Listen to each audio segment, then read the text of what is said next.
Friends, आज हम जो चाइनीज ड्रामा एक्सप्लेन करने वाले हैं वो बहुत ही इंटरेस्टिंग और मजेदार होने वाला है। इसमें हमारी फीमेल लीड को एक क्यूट सा बच्चा शिनचैन आकर मोमी बनने का बोलता है। वो दोनों शिनचैन के खातिर फेक मैरिज कर लेते हैं, पर उन्हें नहीं पता था कि वो दोनों पहले ही एक साथ नाइट स्पेंड कर चुके हैं। हमारा मेल लीड एक बिलियनर सीईओ है, तो वो उससे अपनी रियल आइडेंटिटी छुपाता है, जिससे हमारी हीरोइन को बहुत सारी प्रॉब्लम फेस करनी पड़ती है। क्या हमारी हीरोइन ये फेक मैरिज को रियल बना पाएगी, या फिर वो दोनों अपनी पास्ट लाइफ या स्टेटस डिफरेंस की वजह से डाइवोर्स ले लेंगे? ये जानने के लिए वीडियो लास्ट तक जरूर देखना। और इस ड्रामा में शिनचैन का बहुत बड़ा रोल है, इसलिए बहुत मजा आने वाला है। ड्रामा की स्टार्टिंग में हम एक क्यूट नटखट बच्चे को देखते हैं जिसका नाम शिनचैन होता है। वो घर से भाग गया था क्योंकि उसे एक मम्मी चाहिए थी, लेकिन अगर वो ऐसे ही भागता रहा तो उसका एक्सीडेंट भी हो सकता था। इसलिए उसके डैडी के बॉडीगार्ड उसका पीछा कर रहे थे। पर तभी वो खुद को बचाने के लिए एक लड़की से हेल्प मांगता है जिसका नाम मित्सी था, और यही हमारी ड्रामा की हीरोइन भी थी। मित्सी एक बहुत मेहनती लड़की है। वो घर का सारा काम अकेले करती है। इतना ही नहीं, हिमावारी का बहुत ख्याल भी रखती है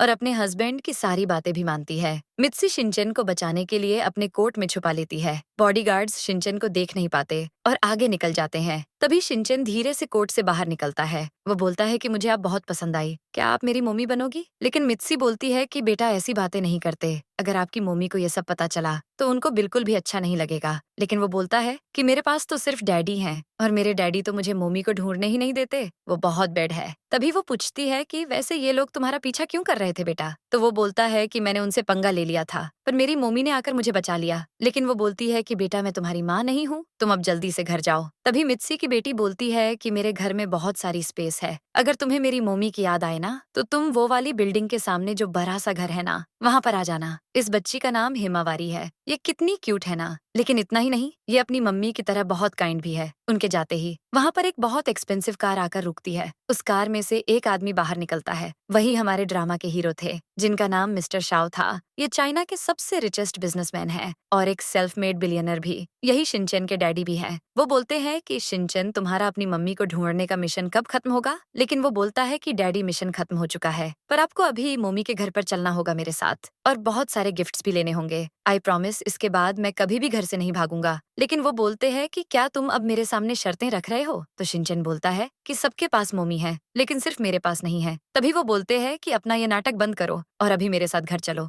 लेकिन वो जाने से मना कर देता है। अब बड़ी मुश्किल से तो उसे एक अच्छी मम्मी मिली है। हमारा शिनचैन इतना अच्छा चांस क्यों जाने देगा? इसलिए वो बोलता है कि अगर आपने मेरी बात नहीं मानी तो मैं भूख हड़ताल करूंगा। मित्सी हिमावारी के साथ जैसे ही अपने घर पहुंचती है, तभी अचानक एक आदमी उनका सामान बाहर फेंक देता है। दोस्तों, ये और कोई नहीं, मित्सी का पति डोंग है। इसे एक लड़की ने अपने प्यार के जाल में फंसा लिया है, इसलिए ये अब मित्सी और हिमावारी से पीछा छुड़ाना चाहता है। मित्सी पूछती है कि तुम ऐसा क्यों कर रहे हो? तभी एक लड़की वहाँ पर आती है। ये लड़की डोंग की गर्लफ्रेंड है। इसका नाम हुआ है। ये एक नंबर की चालू लड़की है और डोंग को अपने इशारों पर नाच नचाती है। हुआ बोलती है कि तुम दोनों निकल जाओ यहाँ से। तभी मित्सी बोलती है कि डोंग, ये लड़की कौन है और हमारे घर पर क्या कर रही है? मित्सी ने तो उसे फर्स्ट टाइम देखा था, इसलिए उसे पता नहीं था कि ये कौन है। तभी अचानक हुआ उसे एक थप्पड़ मारती है, जिससे मित्सी नीचे गिर जाती है। हिमावारी को बहुत गुस्सा आता है। वो बोलती है कि मेरी मोमी को मत मारो बेड आंटी। लेकिन तभी डोंग आकर उसे पकड़ लेता है। मित्सी बोलती है कि हस्बैंड तुम ऐसा क्यों कर रहे हो? पर तभी हुआ उसे फिर से थप्पड़ मारती है। हिमावारी बोलती है कि मेरी मोमी को छोड़ दो, लेकिन हुआ फिर से मित्सी को थप्पड़ मारती है।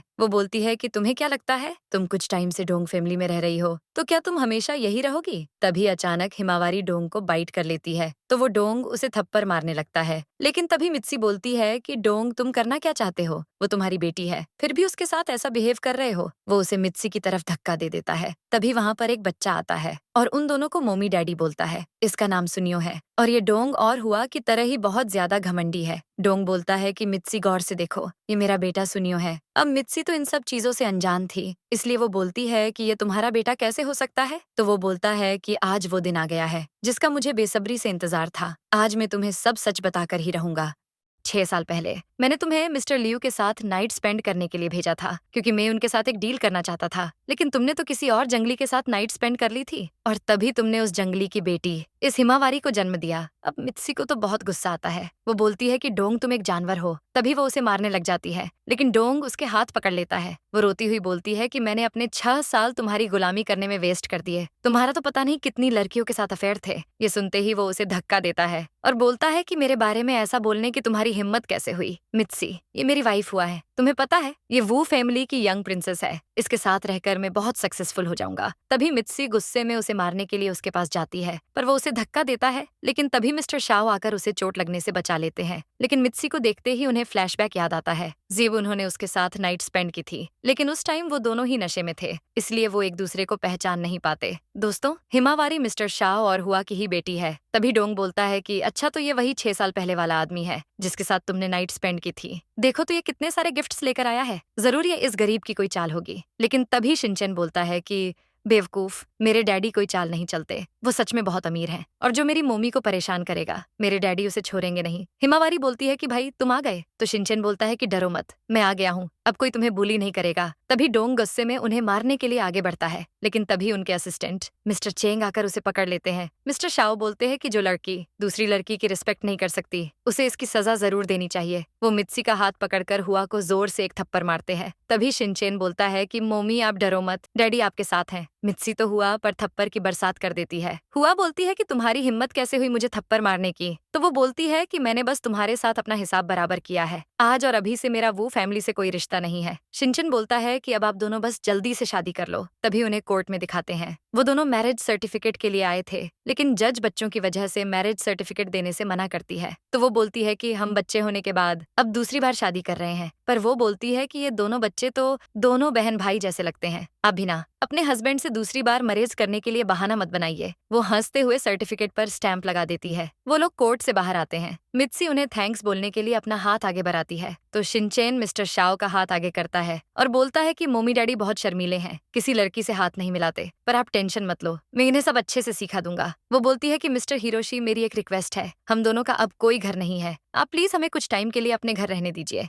मिस्टर शाओ ने मित्सी को अपना नाम हिरोशी बताया है, क्योंकि वो उसे अपनी रियल आइडेंटिटी नहीं बताना चाहते। तभी शिनचैन बोलता है कि अरे आप दोनों की मैरिज हो गई है, अब हम साथ ही रहेंगे ना, आप अभी मेरे साथ चलो। लेकिन मिस्टर शाओ सोच रहे थे कि जरूर इस लड़की का कोई प्लान होगा, कहीं ये मेरी प्रॉपर्टी के पीछे तो नहीं है, मुझे जल्दी से पता लगाना होगा। घर को देखकर तो मित्सी हैरान रह जाती है। वो बोलती है कि मिस्टर हिरोशी, ये आपका घर है? तभी शिनचैन बोलने वाला था, लेकिन मिस्टर शाओ उसे चुप करवा देते हैं। वो उसे धीरे से बोलते हैं कि ये मेंशन हमारा है, ये बात तुम्हारी मोमी को पता नहीं चलनी चाहिए। वो शिनचैन को इसलिए चुप करवा रहे थे क्योंकि उन्हें मित्सी पर डाउट है, पर शिनचैन बोलता है कि आप बड़े लोग तो सच में समझ से बाहर हो। तभी मिस्टर शाओ उन्हें अपने पुराने बंद पड़े गेस्ट हाउस ले जाते हैं, लेकिन घर देखकर शिनचैन बोलता है कि डैडी ये घर तो बहुत छोटा है, वैसे मैं उस रूम में रहूंगा और मेरी बहन मेरे पास वाले रूम में रहेगी। लेकिन मित्सी बोलती है कि नहीं बेटा, मैं और हिमावारी साथ में सोएंगी। लेकिन तभी हिमावारी बोलती है कि मोमी, अब मैं बरी हो गई हूँ, आप अब से अकेले सोना, ओके? अब शिनचैन बोलता है कि अब क्या ये भी मुझे बताना पड़ेगा? डैडी और मोमी, आपकी तो शादी हो गई है, अब आप दोनों साथ में सो सकते हो। तभी वो दोनों उन्हें एक रूम में बंद कर देते हैं, लेकिन जब मित्सी अलमारी की तरफ देखती है तो वो पूरी सफाचट होती है। वो पूछती है कि पक्का ये आपका ही घर है ना? तो वो बोलते हैं कि जरूरत की सारी चीजें केबिन में है, लेकिन जेब वो उसे ओपन करते हैं तो वहाँ पर भी कुछ नहीं होता। असल में ये मिस्टर शाओ का स्टोर रूम था, उन्होंने असिस्टेंट को जल्दबाजी में इस रूम को ओपन करने का बोला था। अब मिस्टर चेंग इतने कम टाइम में क्या ही करते, उन्होंने फटाफट से रूम खाली तो करवा दिया, लेकिन वो सामान लाकर रखते, तभी ये सब वहाँ टपक पड़े। तभी मित्सी बोलती है कि हिरोशी, सच में ये आपका ही घर है ना? अब उसे तो अखंड डाउट हो गया था, लेकिन अब कहीं इसे मिस्टर शाओ की रियल आइडेंटिटी का पता ना चल जाए। वो बोलते हैं कि मैं तो एक गांव में रहता हूँ, ये घर मैंने गांव में खून पसीना बहाकर लोन पर लिया है, लेकिन गरीबी की वजह से मैं सामान नहीं ला पाया। अरे गजब, मिस्टर शाओ ने तो 2 सेकंड में पानी में आग लगा दी। तभी मित्सी बोलती है कि आप टेंशन मत लो, जब मुझे अच्छी जॉब मिल जाएगी मैं लोन पे करने में आपकी जमकर हेल्प करूंगी। तभी अचानक उसके पास एक कॉल आता है, मित्सी, में शाओ कंपनी का HR बात कर रहा हूँ, तुम्हारी एप्लीकेशन सिलेक्ट हो गई है, तुम कल सुबह 12 बजे ऑफिस आ जाना। मित्सी तो बहुत खुश थी, वो तुरंत उनको हाँ बोल देती है, लेकिन मिस्टर शाओ के तो सब ऊपर से जाता है। वो पूछते हैं कि किसका कॉल था, तो वो बोलती है कि क्या तुमने कुछ नहीं सुना? मिस्टर शाओ ग्रुप पूरे जिंगजोऊ की टॉप कंपनी है, अब तुम बस थोड़ा वेट करो, जॉब मिलने के बाद मैं तुम्हारा साल लोन चुटकियों में पे कर दूंगी। तभी वो जाकर ये गुड न्यूज हिमावारी को देती है। वो बोलती है कि बेटा, मोमी को इंटरव्यू के लिए कॉल आया था, बस एक बार ये जॉब मिल जाए, डिनर में तुम्हें तुम्हारे फेवरेट मोमोज बनाकर खिलाऊंगी। अरे मित्सी तो जॉब मिलने से पहले ही सबको मिठाइयाँ बांट रही है,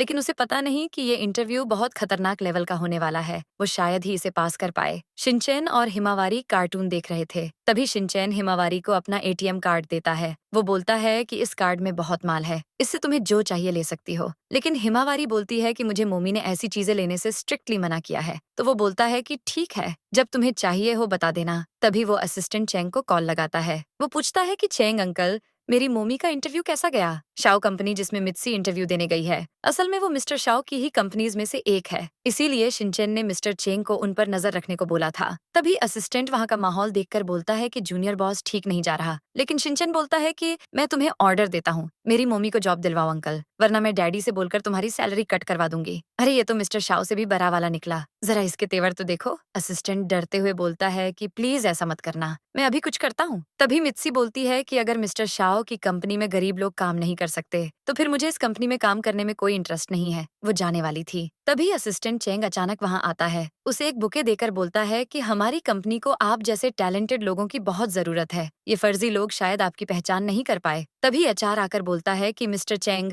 आप इस दौकोरी की लड़की के लिए हमें सुना रहे हो। ये एचआर बहुत घटिया किस्म का आदमी है। ये हमेशा गरीब कैंडिडेट्स का मजाक उड़ाता है। तभी असिस्टेंट चेंग बोलते हैं कि क्या तुमने इस कंपनी को अपने बाप की प्रॉपर्टी समझकर रखा है? बात करने की बिल्कुल भी तमीज नहीं है। मुझे पता चला कि तुम दोनों इस कैंडिडेट के मजे ले रहे थे। तुम लोगों ने ऐसा करके पूरी कंपनी की इमेज खराब कर दी। मैं तुम दोनों को अभी इसी टाइम जॉब से फायर करता हूँ। ये सुनते ही वो दोनों के तोते उड़ जाते हैं। बहुत अच्छा हुआ, ऐसे लोगों के साथ ऐसा ही होना चाहिए। तभी असिस्टेंट चेंग बोलते हैं कि खुद जाओगे या मैं सिक्योरिटी को बुलाऊं? सिक्योरिटी का नाम सुनते ही वह दोनों दुम दबाकर वहां से भाग जाते हैं। अगर आज मिस्टर चेंग नहीं आते तो ये लोग पता नहीं कितने लोगों की जान ले लेते। तभी मित्सी पूछती है कि सर, मेरी सैलरी कितनी होगी? तो वो बोलते हैं कि आपकी सैलरी पूरे $1 मिलियन होगी। सैलरी सुनते ही मित्सी को 440 वोल्ट का झटका लगता है। लेकिन वो उल्टा उससे टेंशन में पूछते हैं कि क्या सैलरी कम है? तो वो तुरंत बोलती है कि नहीं नहीं, बहुत है। वैसे अगर मित्सी की जगह आपको इतनी सैलरी मिलती तो आप क्या करते? तभी असिस्टेंट चेंग शिनचैन को बताते हैं कि जूनियर बॉस, आपका ऑर्डर पूरा हो गया है। शिनचैन हिमावारी को बोलता है कि तुम बस वेट करो, देखना मोमी डिनर में तुम्हारी फेवरेट खाने की चीज लेकर आएगी। तभी उन सबको डिनर करते हुए दिखाते हैं। मित्सी सबको खाना सर्व करके बोलती है कि मैं आज बहुत खुश हूँ, फाइनली मुझे मेरी फेवरेट कंपनी में जॉब मिल ही गई। मित्सी हिमावारी को जूस की जगह मिल्क देती है तो शिनचैन बोलता है कि मोमी मेरी बहन को भी जूस दो। लेकिन वो बोलती है कि बेटा, तुम्हारी बहन को मिल्क से एलर्जी है। तभी शिनचैन बोलता है कि अरे मोमी, पता है डैडी को भी मिल्क से एलर्जी है, इसका मतलब पक्का ये मेरे डैडी की ही फसल है। ये सुनते ही वो उसका कान पकड़कर है कि शिनचैन बकवास बंद करो, मैंने तुम्हारी माँ के अलावा आज तक किसी लड़की को छुआ तक नहीं। तभी मित्सी बोलती है कि छोड़ो, ये बस कोइंसिडेंस होगा, चलो हमारे ब्राइट फ्यूचर के लिए एक साथ चीयर्स करते हैं। तभी सब चीयर्स करने के लिए ग्लास आगे करते हैं पर मिस्टर शाओ नहीं करते। तो शिनचैन बोलता है कि डैडी ग्लास आगे करो वरना मोमी सैड हो जाएंगी। तभी वो भी चीयर्स करते हैं। मिस्टर शाओ शावर लेकर बाहर आते हैं, लेकिन तभी अचानक उनके सामने मित्सी आ जाती है। वो उसके क्लोज आकर बोलते हैं कि हमने सिर्फ शिनचैन की वजह से शादी की है, अच्छा होगा कि तुम कोई और इंटेंशंस ना रखो। वो बोलती है कि हमारी शादी हुई है, लेकिन तुम देखना मैं एक बहुत अच्छी मोमी बनूंगी, बस जब तक आप शिनचैन की रियल मोमी को ना ढूंढ लें, उनके मिलते ही हम डाइवोर्स ले लेंगे। वो जाने लगती है, लेकिन तभी उसका पांव फिसल जाता है। वो गिरने वाली थी, लेकिन मिस्टर शाओ उसे अपनी बाहों में ले लेते हैं। लेकिन वो सोच में पड़ जाती है कि इसकी फ्रेग्रेंस बहुत जानी पहचानी है। तभी मित्सी भी कहीं खो जाती है तो वो बोलते हैं कि तुम कहाँ खो गई? मैं नहीं जानता कि तुम्हारा क्या प्लान है, लेकिन मेरे सामने तुम्हारी कोई चाल नहीं चलने वाली। तभी वो बोलती हैं कि तो फिर मैं चाहती हूँ कि आपकी ये विश भी पूरी हो जाए। ये सब शिनचैन और हिमावारी चुपके से देख रहे थे। अब शिनचैन तो बहुत चालाक है, लेकिन हिमावारी को तो कुछ पल्ले ही नहीं पड़ रहा था। वो बोलती है कि भाई, ये मोमी डैडी क्या कर रहे हैं? तो शिनचैन बोलता है कि वो जो भी करेंगे अच्छा ही करेंगे, हमें टेंशन लेने की जरूरत नहीं है, बोला था ना, ये बहुत चालाक है। तभी मिस्टर शाओ बोलते हैं कि तुम क्या पूरी रात मुझे ऐसे ही पकड़ कर रहोगी? लेकिन शिनचैन बोलता है कि डैडी, आप भी ना एक नंबर के स्टूपिड हो, ऐसे रोमांटिक मोमेंट को पूरा स्पॉइल कर दिया। तो वो बोलते हैं कि तुम्हें ये सब सीखा कौन रहा है, बस एक बार उसका नाम बता दो। लेकिन तभी हिमावारी बोलती है कि हमने देखा कि डैडी और मोमी बहुत क्लोज हो रहे थे। वो और कुछ बोलती, इससे पहले ही मित्सी उसको चुप करवाकर बहाने से ले जाती है। शिनचैन बोलता है कि डैडी, कल से मैं आपके साथ ऑफिस जाऊंगा। तभी शिनचैन और मिस्टर शाओ को ऑफिस में दिखाते हैं। सब उनका बहुत रिस्पेक्ट से वेलकम करते हैं, लेकिन दो लड़कियां तो मानो मिस्टर शाओ को देखकर पागल ही हो जाती हैं। उसमें से एक लड़की, जिसका नाम ऐना था, वो बोलती है कि हमारे सीईओ कितने हैंडसम दिखते हैं ना, और उनका बेटा भी बिल्कुल उनकी तरह ही हैंडसम दिखता है। लेकिन पता नहीं वो कौन लकी गर्ल होगी जिससे इनकी शादी होगी। तभी मित्सी आकर उन्हें अपना इंट्रोडक्शन देती है। वो बोलती हैं कि मैं मिस्टर शाओ की न्यू सेक्रेटरी हूँ। आप दोनों से मिलकर बहुत अच्छा लगा। वैसे मेरे नाम मित्सी है, और आपका? तभी पीछे से शिनचैन उसे देखकर मोमी मोमी करने लगता है, पर मिस्टर शाओ उसे जल्दी से वहां से ले जाते हैं। मित्सी को डाउट हो जाता है कि क्या वो मेरे शिनचैन की ही आवाज थी। तभी शिनचैन बोलता है कि डैडी, क्या आप मोमी के साथ डिटेक्टिव वाला गेम खेल रहे हो? अब मिस्टर शाओ को तो उस पर अखंड डाउट हो जाता है।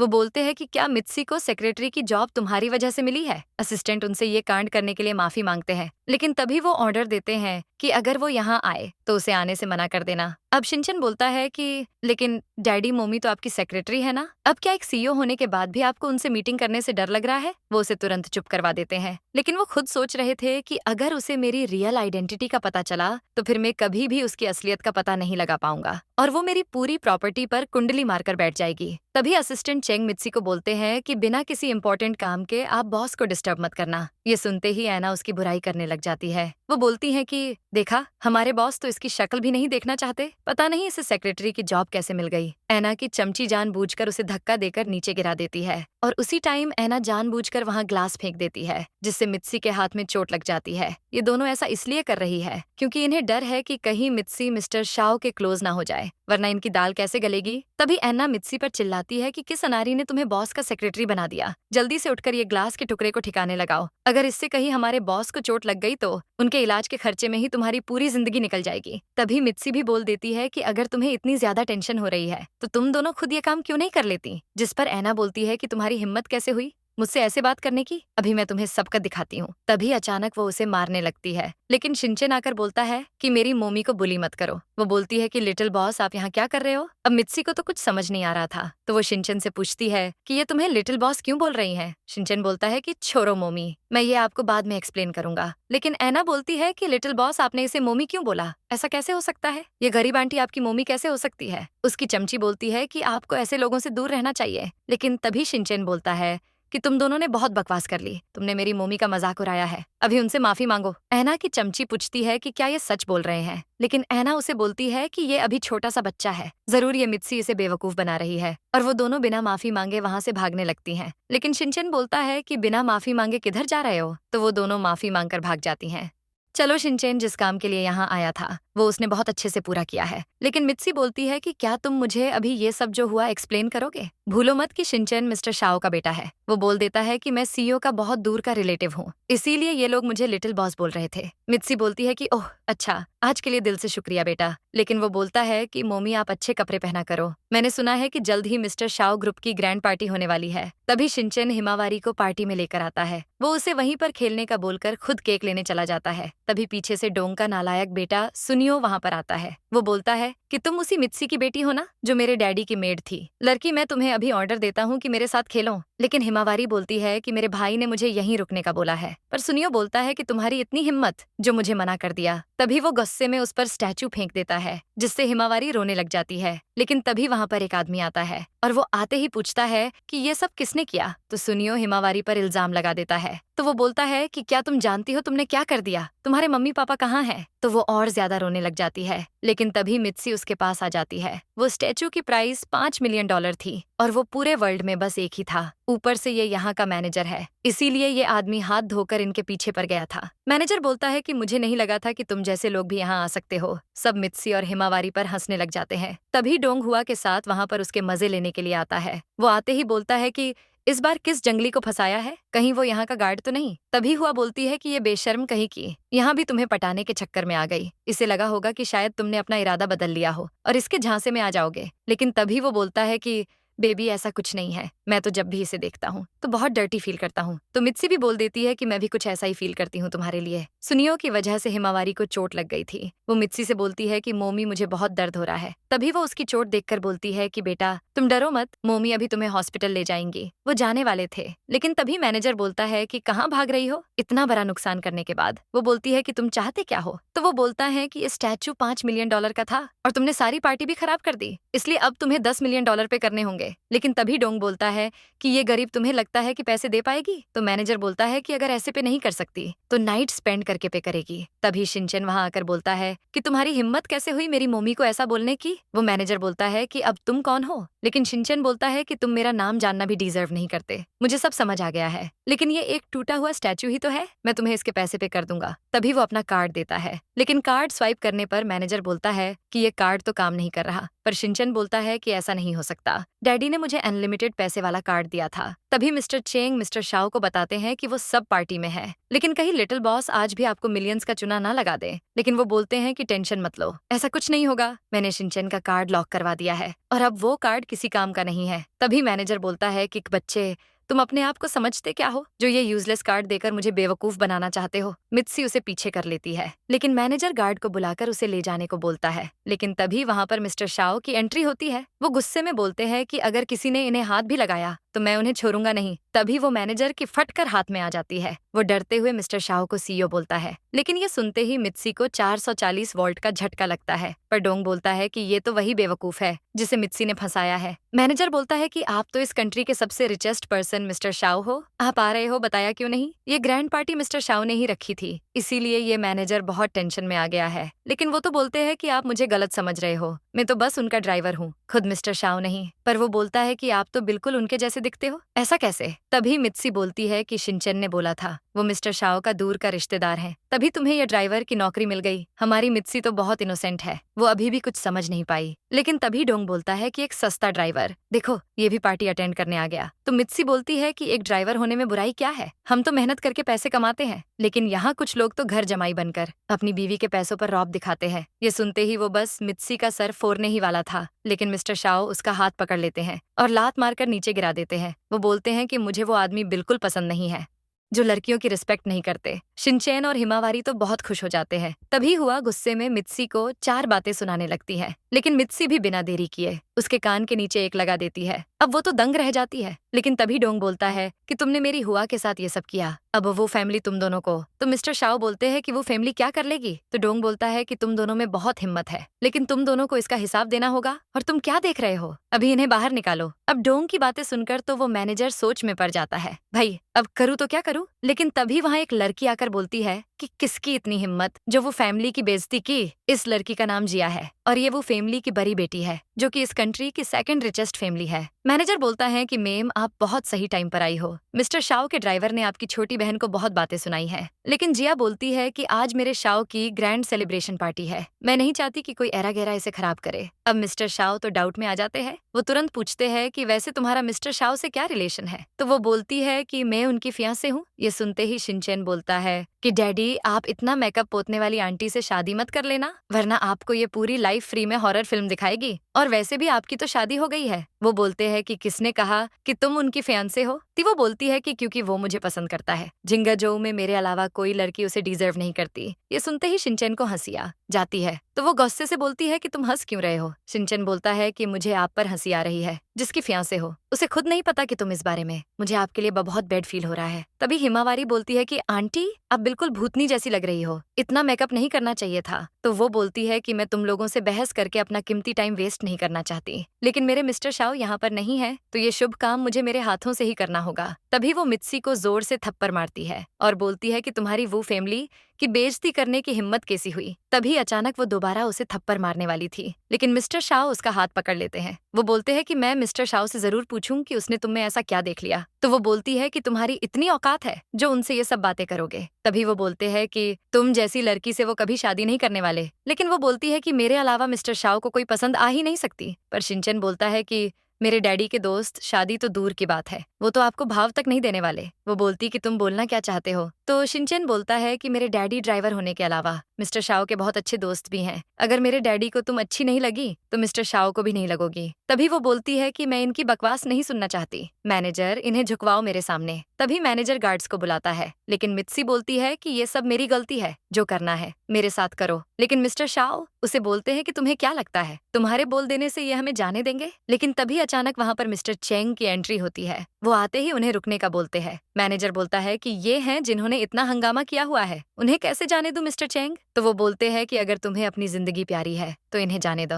शिनचैन बोलता है कि वाह, चैंग असिस्टेंट तो बहुत अच्छे हैं। लेकिन तभी मित्सी को डाउट हो जाता है। वो बोलती है कि क्या तुम इन्हें जानते हो? लेकिन हमारा शिनचैन कोई कम थोड़ी है। वो बोल देता है कि ये मेरे दूर के अंकल हैं। तभी असिस्टेंट सबको प्रूफ दिखाता है कि स्टैच्यू डोंग के बेटे यानी सुनियो ने गिराया है। सब लोग उन्हें सुनाने लगते हैं। तभी हुआ बोलती है कि दीदी, इसने ये जानबूझकर नहीं किया, प्लीज हमें बचा लो। लेकिन तभी जिया मिस्टर चेंग से पूछती है कि मिस्टर शाओ कब आएंगे। मिस्टर शाओ उसे इशारा कर देते हैं तो वो बोलता है कि वो नहीं आएंगे। वो बोलती हैं कि यहाँ पर कितनी बदबू है, अगर वो नहीं आने वाले तो मेरा यहाँ क्या काम। वो पतली गली से निकलने वाली थी लेकिन मिस्टर चेंग उसे रोक देते हैं। वो बोलते हैं कि मेरे बॉस सब अच्छे से जानते हैं, अपने उनके ड्राइवर की वाइफ को थप्पड़ मारा है, तो क्या मैं आपको वो रिटर्न गिफ्ट दे दूं? तो वो बोलती है कि मैं वो फैमिली की प्रिंसेस हूँ, एक असिस्टेंट होकर तुम मुझे धमकी कैसे दे सकते हो? तो वो बोल देते हैं कि शाओ ग्रुप के बिना वो ग्रुप का कोई वजूद नहीं है। अगर अब कुछ भी बोला तो अगले ही पल वो फैमिली बैंकरप्ट हो जाएगी। तभी सब उसकी तारीफों के पुल बांधने लगते हैं। देखो ये कैसे फुदक रही थी, मैं मिस्टर शाओ के फियांसे हूँ, लेकिन लगता है ये तो उनसे आज तक मिली तक नहीं होगी। जिया हुआ को लगातार थप्पड़ मारती है। तभी वो पूछती है कि क्या इतना काफी है, लेकिन मिस्टर चेंग बोलते हैं कि उन्होंने आपको रिटर्न गिफ्ट का बोला था। तभी वो खुद को थप्पड़ मारकर गुस्से से वहां से चली जाती है। तभी वो सब मिस्टर चेंग के पैरों में गिरकर माफी मांगने लगते हैं। हुआ बोलती है कि मैं $5 मिलियन देने के लिए रेडी हूँ, बस आप मेरी फैमिली को बैंकरप्ट मत करना। शिनचैन बोलता है कि बात तो $10 मिलियन की हुई थी, अब हुआ क्या ही करती। वो मान जाती है। तभी शिनचैन हिमावारी को बोलता है कि बहना, ऐसे बोलते हैं, खुद के पैरों पर कुल्हाड़ी मारना। मित्सी असिस्टेंट चेंग से बोलती है कि आपने हमारी हेल्प क्यों की? तो वो बोलते हैं कि तुम मिस्टर शाओ की सेक्रेटरी हो, तुम मिस्टर शाओ को रिप्रेजेंट करती हो, मैं तुम्हारी इंसल्ट कैसे होने देता? पर वो बोलती है कि मैं बॉस से कब मिल पाऊंगी, लेकिन वो बिना जवाब दिए ही चले जाते हैं। शिनचैन तो सोच रहा था कि मोमी आपको कैसे समझाओ यार, डैडी ही मिस्टर शाओ है। घर पहुंचते ही शिनचैन मिस्टर शाओ को मित्सी की चोट पर बैंडेज करने का बोलता है, लेकिन मित्सी बोलती है कि मैं खुद कर लूंगी। शिनचैन तो पूरी एरी छोटी का जोर लगा रहा है अपने मोमी डैडी को क्लोज लाने के लिए। बैंडेज करते टाइम मित्सी को बहुत दर्द होता है, लेकिन तभी शिनचैन बोलता है कि डैडी मोमी कितनी क्यूट हैं, उनके फेस पर स्कार होना सही नहीं है। अब हिमावारी भी उसका साथ देती है, बोलती है कि मोमी की हेल्प करो। तभी वो उसकी बैंडेज करने लगता है तो हिमावारी और शिनचैन धीरे से वहां से कल्टी मार लेते हैं। वो बोलते हैं कि मैं सिर्फ ये बच्चों के लिए कर रहा हूँ। तभी मित्सी उनकी वॉच देखकर बोलती है कि हिरोशी, ये तो बहुत एक्सपेंसिव है, तुम तो एक मामूली ड्राइवर हो ना, तो तुम्हारे पास ये वॉच कैसे? पर वो बोलते हैं कि ये एक्सपेंसिव नहीं है, मैंने ये पास वाले बाजार से ली थी। लेकिन वो बोलती है कि पर ये तो बहुत रियलिस्टिक लग रही है। वो बोलते हैं कि तुम्हारी बैंडेज हो गई है, अच्छा होगा अब पानी से दूर रहो। तो तभी वो उठकर जाने लगते हैं तो मित्सी उनकी बेल्ट पकड़कर बोलती है कि ये तो हर्मीज ब्रांड की है। तो वो बोलते हैं कि मित्सी ये रियल नहीं है, लेकिन वो तो बोलती है कि तुम तो बस एक ड्राइवर हो, तो तुम इतने अमीर कैसे हो सकते हो? वो बोलते हैं कि मैंने बताया था ना, मिस्टर शाओ और मैं दूर के रिश्तेदार हैं और ये बेल्ट भी उन्होंने ही दी है। वो बोलती है कि इतना एक्सपेंसिव गिफ्ट, वो तो बहुत अच्छे हैं। तभी वो सोचती है कि मिस्टर शाओ हिरोशी के साथ ऐसा कुछ कर रहे होंगे, तभी ये बेल्ट दे दिया और शायद तभी उन्हें लड़कियों से नफरत है। वो जोर जोर से हंसने लगती है। तभी मिस्टर शाओ बोलता है कि तुम क्या सोच रही हो? तो वो बोलती है कि कुछ नहीं, तुम ये बेल्ट रख दो वरना टूट जाएगी, जब पैसे नहीं होंगे तो हम इसे सेकंड हैंड में बेच देंगे। तभी वो उनसे बेल्ट लेने लगती है। शिनचैन हिमावारी की आंखों पर हाथ रख देता है। वो बोलती है कि भाई मुझे देखना है, लेकिन वो बोलता है कि बहन ये बड़े लोगों की चीज है, तुम अभी छोटी बच्ची हो, ये सब नहीं देखना चाहिए ऐसी बाली उम्र में। तभी अचानक खींचा तानी में मिस्टर शाह उस पर गिर जाते हैं। वो उन्हें दूर होने का बोलती है तो वो दूर हो जाते हैं, लेकिन तभी वो बहाना बनाकर शर्माती हुई वहां से भाग जाती है। मित्सी को ऑफिस में दिखाते हैं, वो काम कर रही थी। तभी उसकी कलीग आकर उसे मिस्टर शाह को फाइल डिलीवर करने का बोलती है। वो फाइल देखने लगती है तो वो उसे मना कर देती है। तभी मित्सी फाइल लेकर चली जाती है, लेकिन उसकी कलीग सोच रही थी कि मिस्टर शाह वैसे ही इसका फेस तक नहीं देखना चाहती और मैंने इसे यह खाली फाइल दे दी, अब तो इसे भगवान भी नहीं बचा सकता। इसे भी डर है कि कहीं मित्सी मिस्टर शाह के क्लोज ना हो जाए, इसीलिए ये ऐसी चाल चल रही है। जलन के मारे लोग क्या क्या कर देते हैं। मित्सी जैसे ही वहां पहुंचती है, मिस्टर शाह क्लाइंट के साथ यहाँ इंपॉर्टेंट मीटिंग कर रहे थे, लेकिन वो मिस्टर शाह को देखकर हैरान रह जाती है और वो वैसे सीन भी थोड़ा अल्ट्रा प्रो मैक्स था। तो मिस्टर शाह तुरंत उसे अपने साथ ले जाते हैं क्योंकि उसके लिए तो मिस्टर शाह हिरोशी हैं। वो बोलती है कि तुम यहाँ क्या कर रहे हो? तो वो बोलते हैं कि मैं हमारी फैमिली के लिए ये सब कर रहा हूँ। पहले तो मैं और शिनचैन ड्राइवर की सैलरी से गुजारा कर लेते थे, पर अब तुम और हिमावारी हो, तो मुझे और पैसे कमाने के लिए ये सब करना पड़ रहा है। लेकिन वो तो कुछ और ही समझ रही थी। वो बोलती है कि तुम हमारे लिए ऐसी हरकतें मत करो। वो बोलते हैं कि पता नहीं तुम क्या सोच रही हो, मिस्टर शाह यहाँ नहीं आए, ये एक सोशल ऑकेजन है और मिस्टर शाह ने बोला कि एक वाइन के ग्लास के मुझे पूरे $10,000 मिलेंगे। वो बोलती है कि सच में? पर वो लोग तुम्हारे साथ क्या कर रहे थे? वो उसे सब अच्छे से समझाते हैं। एक तो मित्सी हमेशा गलत टाइम पर एंट्री मारती है, लेकिन हमारे मिस्टर शाह उसे लॉलीपॉप दे ही देते हैं। वो बोलती है कि अच्छा मैं गलत थी, तुम ये हमारी फैमिली के लिए कर रहे हो, और वैसे भी अगर बात ड्रिंक की है तो मैं भी कर सकती हूँ। तभी वो अंदर जाकर लगातार 3 ग्लास वाइन पी लेती है और पैसों का बोलती है। पहले तो मिस्टर शाओ के क्लाइंट मिस्टर जोऊ को कुछ समझ आता, लेकिन फिर वो मिस्टर शाओ का इशारा समझ जाते हैं और उसे पैसे दे देते हैं। लेकिन तभी अचानक वो और ज्यादा ड्रिंक करने लगती है। मिस्टर शाओ उसे रोकने का बहुत ट्राई करते हैं, लेकिन तभी एक आदमी उसे देखकर बोलता है कि तुम तो डोंग की गर्लफ्रेंड हो ना, 6 साल पहले उसने तुम्हें मुझे सौंप दिया था इसी होटल में।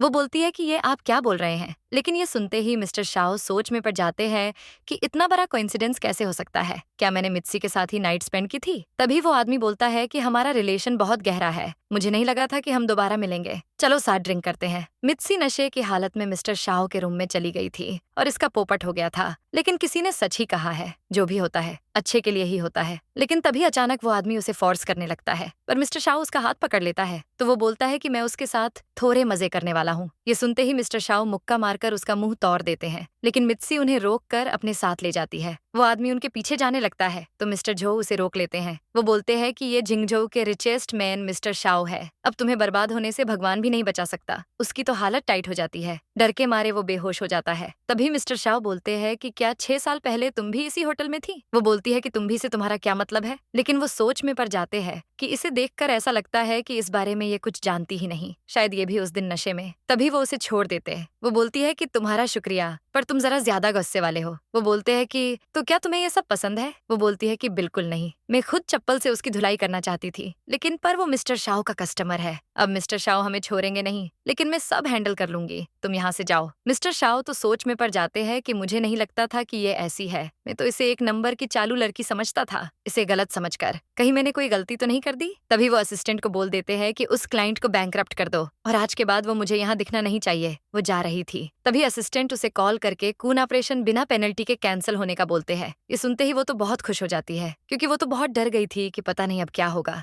लेकिन मिस्टर शाओ उसे उनकी ही दूसरी कंपनी में ट्रांसफर करने का बोल देते हैं। वो अभी भी यही सोच रहे थे कि मैं इस पर भरोसा नहीं कर सकता, मुझे मेरी रियल आइडेंटिटी इससे छुपानी होगी, ये जितना दूर रहेगी उतना अच्छा होगा। मित्सी के ऑफिस जाते ही कलीग बताती है कि उसका ट्रांसफर युआन सिंह कंपनी में कर दिया है। वो बोलती है ऐसा क्यों? तो कलीग बोलती है कि तुमने झोऊ वाली डील का पूरा सत्यानाश कर डाला, वो तो रातों रात बैंकरप्ट हो गया। तुम्हें तो खुश होना चाहिए कि तुम्हें निकाला नहीं, बस ट्रांसफर कर दिया है। वो बोलती है कि मिस्टर शाओ ने तो एक पल में ही सब सेटल कर दिया। तभी मिस्टर शाओ अपने असिस्टेंट को युआन सिंह के मैनेजर से मित्सी के ज्वाइनिंग के बारे में बताने का बोलते हैं। तो वो बोलते हैं कि 20 क्या आपको मित्सी मेम से प्यार हो गया है? तो वो बोलते हैं कि ऐसा नहीं है, मुझे बस शिनचैन का डर है। युआन सिंह के मैनेजर को मीटिंग में दिखाते हैं, तभी उसके पास कॉल आती है कि मिस्टर शाओ की वाइफ वहाँ आ रही है। ये सुनते ही सबके होश उड़ जाते हैं। वो बोलता है कि आप टेंशन मत लो, मैं सब संभाल लूंगा, उन्हें कोई परेशानी नहीं होगी। वो सब वेलकम करने के लिए हॉल में गैदर हो जाते हैं। तभी मित्सी वहाँ आती है, लेकिन उसे देखकर मैनेजर बोलता है कि ये लड़की तो नहीं हो सकती, बहुत गरीब लग रही है। पर तभी वहाँ पर जिया की एंट्री होती है। सब उसे मिस्टर शाओ की वाइफ समझकर उसके पीछे भागते हैं और मित्सी बस उन्हें देखती ही रह जाती है। मैनेजर बोलता है कि मिस शाओ आप यहाँ आई, हमें बहुत अच्छा लग रहा है। ये सुनते ही वो सोच में पड़ जाती है कि शायद इन्हें पता चल गया, मेरी और शाओ की शादी होने वाली है, तभी ये सब मेरा ग्रैंड वेलकम कर रहे हैं। लेकिन तभी मित्सी को गलतफहमी हो जाती है। वो सोच रही थी कि पहले तो ये सीईओ की फियांसे थी, अब ये उनकी वाइफ है। जिया बोलती है कि मैं जानती हूँ कि ये कंपनी मिस्टर शाओ ने रिसेंटली बाय की है, लेकिन ये वर्स्ट कंपनी है, इसीलिए मैं यहाँ आई हूँ। अब से तुम सब अच्छे से काम करोगे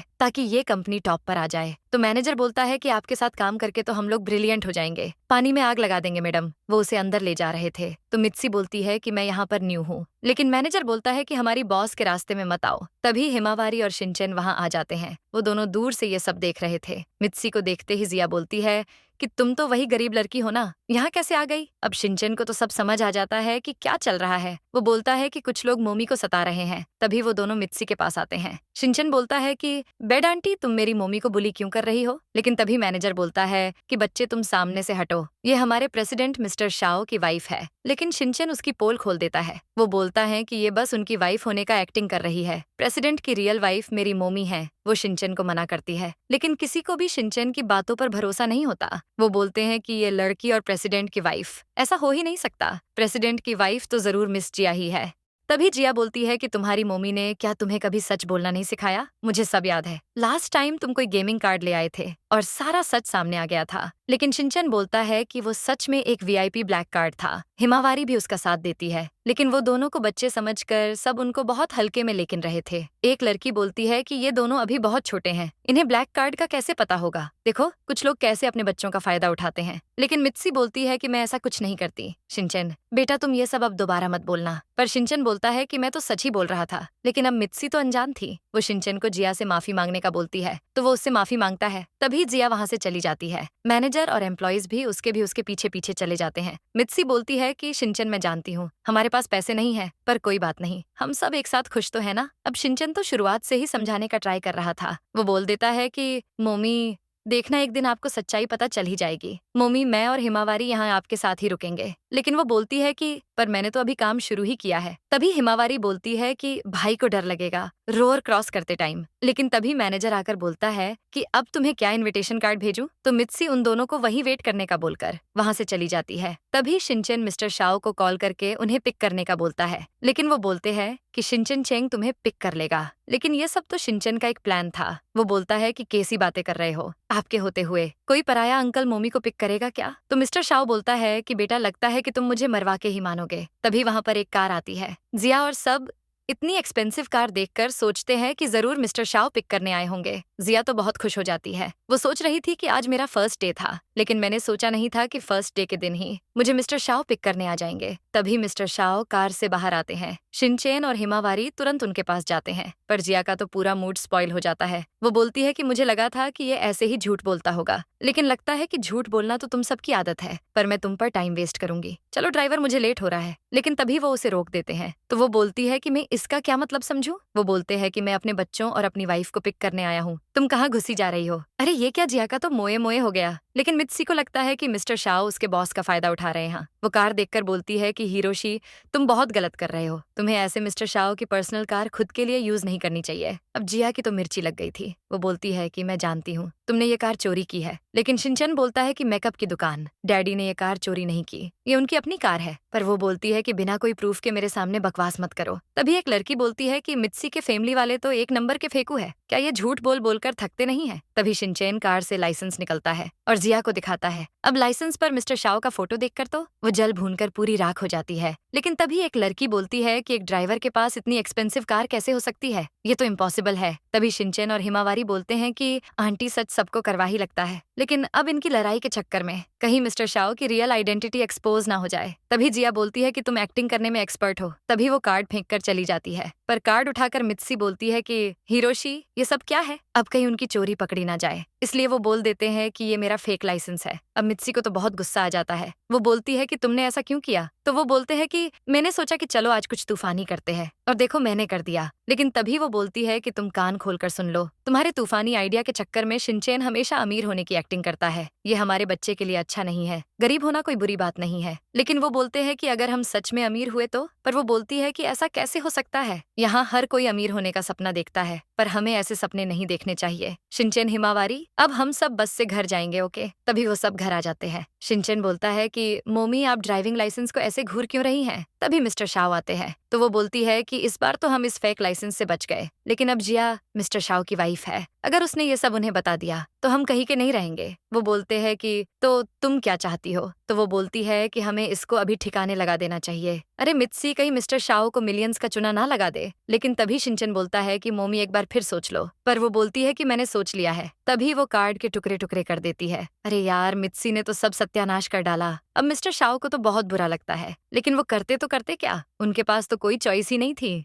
तभी मित्सी बोलती है कि बच्चों, देखा, ऐसे होता है प्रॉब्लम का सॉल्यूशन। लेकिन तभी शिनचैन बोलता है कि मोमी, इसे तो और बड़ी प्रॉब्लम खड़ी करना कहते हैं। तभी मिस्टर शाओ मिस्टर चेंग को कॉल लगाते हैं। वो बोलते हैं कि तुरंत पता करो किसने ये बात फैलाई है कि जिया मेरी वाइफ है। तभी पीछे से मित्सी एक न्यू कार बाय करने का बोलती है। तभी उन सबको कार शोरूम में दिखाते हैं, पर शिनचैन बोलता है कि अचानक आप न्यू कार बाय क्यों कर रही हैं? तो वो बोलती है कि तुम दोनों के लिए। हिमावारी उसे थैंक यू बोलती है, लेकिन शिनचैन बोलता है कि मोमी, क्या आपके पास पैसे हैं? तो वो बोलती है कि क्या तुम्हें अपनी मम्मा पर डाउट है? इस कार्ड में मेरी सालों की सेविंग्स है। लेकिन अब शिनचैन को समझ आ गया है कि मोमी को सच बताने का कोई फायदा नहीं है। तो वो बोलता है कि क्या आपको लगता है कि इतने पैसों में कार आ जाएगी? तो वो बोलती है कि बेटा तुम बस देखते जाओ। लेकिन जेब शिनचैन एक कार को टच करता है, कार का मॉडल चेक करने के लिए। तो वहाँ के वर्कर्स कार साफ करके उसे कार से दूर रहने का बोलती है, क्योंकि उन्हें लग रहा था कि मित्सी की फैमिली बहुत गरीब है और ये कार कभी सपने में भी अफोर्ड नहीं कर सकती। लेकिन तभी शिनचैन बोलता है कि तुम्हें कैसे पता कि हम ये अफोर्ड नहीं कर सकते? तो वो लड़की बोलती है कि पता नहीं तुम जैसे लोग कहाँ से आ जाते हैं फालतू में टाइम वेस्ट करने के लिए। तभी मित्सी बोलती है कि तुम दोनों मेरे शिनचैन के साथ ऐसे बिहेव कैसे कर सकती हो? पर वो बोलती है कि क्या तुम इसे अफोर्ड कर सकती हो? तो वो भी बोल देती है कि नहीं कर सकती। तो क्या हुआ? चलो शिनचैन दूसरी कार देखते हैं। लेकिन तभी शिनचैन बोलता है कि मेन तो बस कार का मॉडल देख रहा था। पर तभी वहाँ की वर्कर बोलती है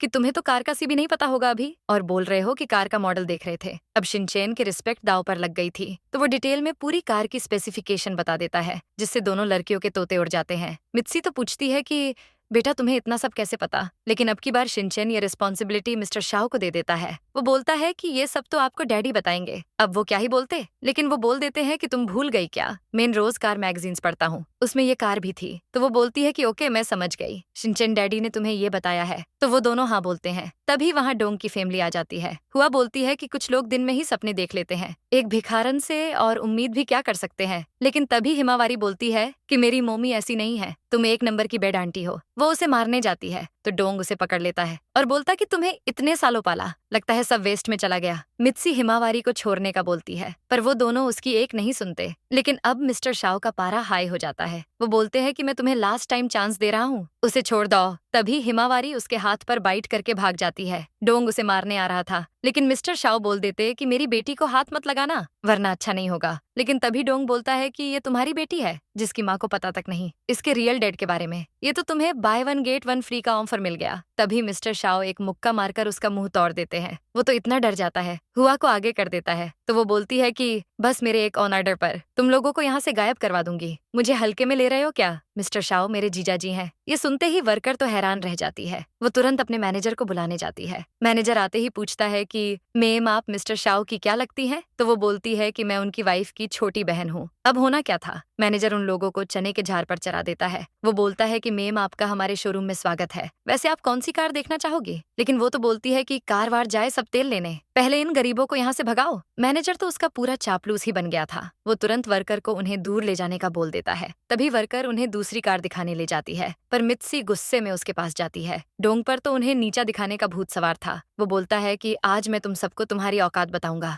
मैनेजर ये जो भी कार बाय करे मैं उसका डबल दूंगा, लेकिन वो कार इनके हाथ नहीं लगनी चाहिए। तो वो बोलते हैं कि क्या सच में तुम ऐसा करोगे, लेकिन बाद में रिग्रेट मत करना। तभी वो एक कार पर इशारा करके उसकी प्राइस पूछते गई। मैनेजर तो बहुत खुश हो जाता है। वो बोलता है कि तुम्हें तो बहुत नॉलेज है, ये हमारी स्टोर की सबसे एक्सपेंसिव कार है, इसका प्राइस $12 मिलियन है। वो तुरंत बोलता है कि मुझे ये चाहिए। ये सुनते ही मैनेजर को 440 वोल्ट का झटका लगता है। डोंग और हुआ उन सब का मजाक उड़ाने लगते हैं और बोलते हैं कि ये इतनी सस्ती कार भी अफोर्ड नहीं कर सकते। लेकिन तभी शिनचैन बोलता है कि मेरे डैडी इसे जैसी 10 कार बाय कर सकते हैं। तो डोंग बोलता है कि अगर ये लेना चाहते हो तो मैं देने के लिए रेडी हूँ, लाओ अपना कार्ड मैनेजर को दो। तभी मिस्टर शाओ अपना कार्ड बाहर निकलते हैं। तो हुआ बोलती है कि क्या अब तुम लोन लोगी मित्सी आंटी? मुझे तो डर लग रहा है कि तुम्हारे पास इतने पैसे हैं भी या नहीं। अब मित्सी तो बहुत टेंशन में आ जाती है। वो सोचती है कि ये कार्ड में इतने पैसे हो ही नहीं सकते, ऐसे तो हिरोशी की बहुत बेइज्जती होगी। तभी वो गिरने का नाटक करती है। तो हुआ बोलती है कि क्या हुआ, तुम्हें डर लग रहा है कि ये कार्ड फेक होगा? बिल्कुल तुम लोगों की तरह। तो मित्सी बोल देती है कि हाँ मेरे पास 100,000 युआन के अलावा कुछ नहीं है। यार अब मित्सी भी कितनी अनजान है ना। मिस्टर शाओ तो सोच रहे थे कि ये भी कितनी बड़ी वाली पागल है, इसे तो आता भी नहीं कि इस कार्ड में इतने पैसे हैं, हम ये पूरा स्टोर खरीद सकते हैं। लेकिन मिस्टर शाओ हमारी मित्सी को बहुत हल्के में ले रहे हैं। मित्सी स्टोर मैनेजर को अपने साथ खोपचे में ले जाती है और बोलती है कि क्या आपको ज्यादा पैसे नहीं कमाने? लेकिन वो उसे इग्नोर करके वहाँ से जाने लगता है। तो वो उसे रोक कर बोलती है कि क्या आपने सुना नहीं, उन्होंने बोला है कि वो हमारी चुनी हुई कार बिना सोचे समझे ले लेंगे। आप खुद जरा दिमाग लगाकर सोचो, अगर हम चले जाएंगे तो क्या ये लोग आपसे कोई कार बाय करने में इंटरेस्टेड भी होंगे? अब मैनेजर भी सोच में पड़ जाता है। वो फाइनली मान जाता है, लेकिन वो बोलता है कि कहीं इससे मिस्टर शाओ को गुस्सा ना आ जाए। लेकिन वो पूरी गारंटी लेती है कि ऐसा कुछ नहीं होगा, मैं सब संभाल लूंगी, पर इसके लिए मुझे कमीशन देना होगा। वो तुरंत मान जाता है। देखा मित्सी का बिजनेस माइंड। मित्सी आकर बोलती है कि हिरोशी हम ये कार अफोर्ड नहीं कर सकते, चलो कोई सस्ती कार बाय करते हैं। वो समझ गए थे कि जरूर मित्सी के पास कोई तूफानी प्लान है। वो बोलते हैं कि मैं हमेशा अपनी वाइफ की सुनता हूँ, तो फिर हम वो वाली कार ले लेते हैं। मैनेजर बोलता है कि इस कार की प्राइस $150,000 है। तभी डोंग उसे बाय कर लेता है। अब मित्सी बोलती है कि हिरोशी और कोई दूसरी सस्ती कार बाय कर लेते हैं। तभी मिस्टर शाओ दूसरी कार पर इशारा करता है। मैनेजर उसकी प्राइस $250,000 बताता है, लेकिन डोंग वो कार भी ले लेता है। ये देखकर वो दोनों हंसने लग जाते हैं। अब बेवकूफों को बेवकूफ बनाने में आखिर बुराई क्या है। अब मित्सी और मिस्टर शाओ ऐसे ही उनको मिलियंस का चुना लगा देते हैं। तभी मैनेजर उन्हें $1,500 मिलियन पे करने का बोलता है। ये सुनते ही हुआ के चेहरे का रंग उतर जाता है और बोलती है कि गधे, ये तुम्हारी गलती है, अब हम क्या करेंगे। तभी मैनेजर हुआ को कार्ड स्वाइप करने का बोलता है। अब मित्सी उसे और ज्यादा भड़का देती है। वो बोलती है कि अब क्या तुम ये बिल पे करना भी अफोर्ड नहीं कर सकती। तभी डोंग उससे कार्ड छुरा लेता है और गुस्से में कार्ड स्वाइप कर देता है। मित्सी बोलती है कि हमारा जो कमीशन सेट हुआ था, मुझे वो वाली कार दे दो। तभी मैनेजर बोलता है कि मेम, मैं अभी आपकी कार की कीस लेकर आता हूँ। देखा हमारी मित्सी का दिमाग। वो सब बहुत खुश थे। शिनचैन और हिमवारी तो मित्सी की खूब तारीफ करते हैं। अब वो ज्वेलरी शॉप पर आते हैं क्योंकि मित्सी को मिस्टर शाओ के लिए गिफ्ट लेने था इसलिए। लेकिन तभी शिनचैन उसे कार खरीद कर देने का बोलता है, तो वो हाँ बोल देती है। लेकिन शिनचैन को तो डाउट हो रहा था। वो बोलता है कि क्या आपको मुझ पर यकीन नहीं है। तो वो बोलती है कि शिनचैन, जब तुम बड़े हो जाओगे तो मुझे जरूर एक कार खरीद कर देना। वो ज्वेलरी देख रहे थे, लेकिन वहाँ की वर्कर तो बस मिस्टर शाओ को ही घूर रही थी। अब मित्सी को तो बर्दाश्त नहीं होता। वो पूछती है कि आप हिरोशी को घूर क्यों रही हो। लेकिन तभी अचानक वो बोलती है कि अरे, आप तो शाओ ग्रुप के मिस्टर शाओ हो ना। अब वो तो बहुत घबरा जाते हैं, जैसे तैसे उसे चुप करवा देते हैं और बोलते हैं कि मैं तो बस उनका ड्राइवर हूँ। लेकिन तभी वो लड़की बोलती है कि देखो, आपकी फोटो तो मैगजीन में भी छपी है। तभी मित्सी फोटो देखने की जिद करने लगती है, लेकिन मिस्टर शाओ उसे रोक लेते हैं। पर वो गुस्सा करती है कि तुम क्या छुपा रहे हो। तभी वो फोटो देख लेती है, लेकिन वो तो हंसने लग जाती है क्योंकि वो फोटो फट गई थी, तो कुछ समझ ही नहीं आ रहा था। मिस्टर शाओ उसे बोलते हैं कि ये सब टाइम पास छोड़ो और तुम जो यहाँ लेने आई थी वो ले लो। तभी वो पेंडेंट दिखाकर पूछती है कि हिरोशी कौन सा वाला लूं। पर वो तो सोच में पड़ जाते हैं कि इसने अपनी पूरी लाइफ की सेविंग्स लगाकर मेरे लिए गिफ्ट ले रही है, ये ऐसा क्यों कर रही है। तभी वो इधर वाले पेंडेंट को चूज करते हैं। वो बोलती है कि ये मिस्टर शाओ के लिए कोई मायने नहीं रखेगा, पर ये मेरे लिए बहुत एक्सपेंसिव गिफ्ट है। मुझे भरोसा है कि उन्हें ये गिफ्ट बहुत पसंद आएगा। वो तुरंत उसे पैक करने का बोलती है, लेकिन वो मिस्टर शाओ को बोलती है कि हिरोशी तुम्हारी उनसे अच्छी बनती है, इसलिए तुम ही जाकर ये मिस्टर शाओ को दे देना। अब तक तो मिस्टर शाओ ने संभाल लिया था, लेकिन अब उनकी प्रॉब्लम बहुत बढ़ने वाली है। जिया ऑफिस में आकर अटेंडेंस लगा रही थी, तभी वो मिस्टर शाओ को वहाँ पर देख लेती है। लेकिन अब वो सोच में पड़ जाती है कि ये ड्राइवर मिस्टर चेंग के साथ यहाँ क्या कर रहा है। तभी मिस्टर शाओ बोलते हैं कि मित्सी ने ये गिफ्ट मिस्टर शाओ को देने का बोला है। तो मिस्टर चेंग बोलते हैं कि क्या अब आपको खुद से ही जलन हो रही है, क्योंकि आप ही तो मिस्टर शाओ हो। लेकिन तभी ये सुनते ही जिया को 440 वोल्ट का झटका लगता है। वो बोलती हैं कि इसका मतलब यही मिस्टर शाओ है। मिस्टर शाओ बोलते हैं कि चेंग, तुम भी उसको मेरी तरफ से रिटर्न गिफ्ट दे देना। लेकिन चेंग सोचने लगते हैं कि कहीं बॉस को मित्सी से प्यार तो नहीं हो गया। जिया ऑफिस में बस मित्सी को ही घूर रही थी। वो सोच रही थी कि इस गवार की इतनी अच्छी किस्मत कैसे हो सकती है, ये सब तो मैं डिजर्व करती हूँ, ये नहीं। तभी वो उस पर अपना गुस्सा निकालने के लिए जाती है। वो फाइल जोर से टेबल पर मारकर बोलती है कि ये प्रोजेक्ट रिपोर्ट इतनी आसान थी, लेकिन फिर भी तुमने इतनी बकवास बनाई है। क्या तुम्हें इतना आसान काम भी नहीं आता। तो मित्सी बोलती है कि अगर इस रिपोर्ट में कोई गलती है तो आप मुझे बता दो, मैं चेंज कर दूंगी। लेकिन वो उल्टा उसे बोलती है कि अब तुम मुझसे बहस करोगी। एक कलीग बोलता है कि मैम, आप गुस्सा मत करो, ये अभी इस काम में नई है, इसलिए इससे गलती हो गई होगी। तभी वहाँ पर मिस्टर चेंग की एंट्री होती है, लेकिन जिया सोच में पड़ जाती है कि ये यहाँ क्या कर रहा है। ये तो हमेशा मिस्टर शाओ के साथ होता है, इसको तो पता होगा कि मैं मिस्टर शाओ की वाइफ नहीं हूँ। लेकिन तभी मिस्टर चेंग मित्सी को रिटर्न गिफ्ट देते हैं। वो बोलते हैं कि मिस्टर शाओ को आपका गिफ्ट बहुत अच्छा लगा, इसलिए उन्होंने आपके लिए ये गिफ्ट भेजा है। सबके तोते उड़ जाते हैं। सब अब काम धाम छोड़ के बस मित्सी की बातें करने लगते हैं। मिस्टर शाओ इसको गिफ्ट क्यों देंगे, वो तो इसे देखना तक नहीं चाहते थे। एक लड़की बोलती है कि मिस्टर शाओ को तो बहुत से लोग गिफ्ट देते हैं, लेकिन उन्होंने इस मित्सी को ही रिटर्न गिफ्ट क्यों दिया। तभी मित्सी गिफ्ट ओपन करती है, उसमें से एक नेकलेस निकलता है। वो बहुत ज्यादा ब्यूटीफुल दिख रहा था। उससे वो जबरदस्ती लेती है और बोलती है कि ये कम से कम $200,000 का होगा। तुमने मेरे हस्बैंड को गिफ्ट दिया था, इसलिए उसने तुम्हें बदले में और एक्सपेंसिव गिफ्ट दिया है। जिया ये प्रूव करना चाहती है कि मित्सी ने मिस्टर शाओ को पटाने के लिए गिफ्ट भेजा था, पर तभी मित्सी बोलती है कि मैंने तो बस मिस्टर शाओ को थैंक यू बोलने के लिए गिफ्ट दिया था। लेकिन एक कलीग बोलती है कि मैं तुम्हें ऐसी नहीं समझती थी, तुमने मिस्टर शाओ के साथ अफेयर चलाने के लिए उन्हें गिफ्ट दे दिया। वो तो सबको बताती है कि मेरी ऑलरेडी शादी हो चुकी है, मिस्टर शाओ के ड्राइवर ही तो मेरे हस्बैंड हैं। तभी जिया मित्सी की इंसल्ट करने के लिए बोलती है कि वैसे ये नेकलेस एक ड्राइवर की वाइफ पर बिल्कुल भी अच्छा नहीं लगेगा। तभी सब उस पर हंसने लग जाते हैं। अब जिया सोच में पड़ जाती है कि जरूर मिस्टर शाओ ने इसको अपनी रियल आइडेंटिटी के बारे में नहीं बताया होगा। मित्सी आंटी, क्योंकि तुमने एक ड्राइवर से शादी की है तो मुझे लगता है कि तुम इस गिफ्ट को डिजर्व नहीं करती। पर तभी जिया बोलती है कि तुम ये गिफ्ट ले सकती हो, लेकिन इस गिफ्ट के बदले तुम्हें ये कंपनी छोड़नी होगी। पर मित्सी को तो इस जॉब की बहुत जरूरत है, इसके बिना तो वो बहुत मुश्किल में आ जाएगी। इसलिए वो बोलती है कि मुझे इस जॉब की बहुत जरूरत है, प्लीज ऐसा मत करो। वो जैसे ही इस बारे में मैनेजर से बात करने जाती है, वो तो उसको इग्नोर करके चला जाता है, क्योंकि ये सब जिया का ही तो प्लान था। वो बोलती है कि अभी तो ये बस ट्रेलर था, आगे आगे देखो मैं तुम्हारे साथ क्या करती हूँ। वो सब लंच कर रहे थे, तभी मिस्टर शाओ बोलते हैं कि तुम्हारा नेकलेस बहुत अच्छा लग रहा है, जबकि ये नेकलेस तो उन्होंने ही गिफ्ट किया था। वो बोलती है कि कंपनी के सीईओ ने मुझे ये गिफ्ट किया है और मैं तुम्हें ये भी बताना चाहती हूँ कि मुझे जॉब से निकाल दिया गया है। अब तो सब बहुत सैड हो जाते हैं, लेकिन शिनचेन और हिमावारी बोलते हैं कि मोमी, क्या आपको कोई ऑफिस में परेशान कर रहा है? लेकिन वो बोलती है कि तुम सब टेंशन मत लो, मैं जल्दी ही नई जॉब ढूंढ लूंगी, तुम सब खाना खाओ। तभी असिस्टेंट चेंग बोलते हैं कि मिस्टर शाओ, मुझे इन्वेस्टिगेशन से पता चला है मिस जिया ने ही ऑफिस में ये झूठी खबर फैलाई है कि वो आपकी वाइफ है और मित्सी के रिजाइन के पीछे भी उसका ही हाथ है। मिस्टर शाओ को तो बहुत गुस्सा आता है। वो बोलते हैं कि मैं जानता हूँ, वो एक नंबर की झूठी और मक्कार औरत है। तो मिस्टर चेंग बोलते हैं कि आप अपनी वाइफ को अपनी रियल आइडेंटिटी के बारे में कब बताएंगे बॉस? लेकिन उनको तो इतना कुछ हो जाने बाद भी मित्सी पर डाउट था। वो बोलते हैं कि जब सही टाइम आएगा तो मैं खुद उसको बता दूंगा, और मैनेजर को बोल देना कि अगर उसने मित्सी को ऑफिस से निकाला तो मैं उसको भी इस कंपनी से हमेशा के लिए ब्लैकलिस्ट कर दूंगा। मित्सी घर पर बहुत टेंशन में थी और अपना रेज्यूमे देखकर सोच रही थी कि अब मैं किस कंपनी में जॉब के लिए अप्लाई करूं। तभी कोई डोर पर नॉक करता है। शिनचैन और हिमावारी चेक करने जाते हैं कि कौन आया है। वहाँ मैनेजर आए हुए थे मित्सी को जॉब का बोलने के लिए, लेकिन क्या मित्सी इतनी बेइज्जती के बाद मान जाएगी? वो दोनों मैनेज को नहीं पहचानते थे, तो वो बोलते हैं कि सॉरी, हम आपको अंदर नहीं आने दे सकते, क्योंकि मोमी ने बोला है कि अजनबी लोगों से दूर रहना चाहिए। अब उनकी तो जॉब दाव पे लगी थी, करो या मरो सिचुएशन थी। वो बोलते हैं कि बच्चों में अजनबी नहीं हूँ, मैं मित्सी का मैनेजर हूँ, उनसे माफी मांगने के लिए आया हूँ और मैं चाहता हूँ कि वो फिर से जॉब पर आ जाए। वो अंदर आते ही सर झुकाकर मित्सी को सॉरी बोलता है और ऑफिस फिर से ज्वाइन करने के लिए भी बोलता है। वो बोलती है कि क्या सच में आप चाहते हो कि मैं जॉब पर आ जाऊं? लेकिन ये बात मिस जिया को बिल्कुल रास नहीं आएगी, पर वो बोलते हैं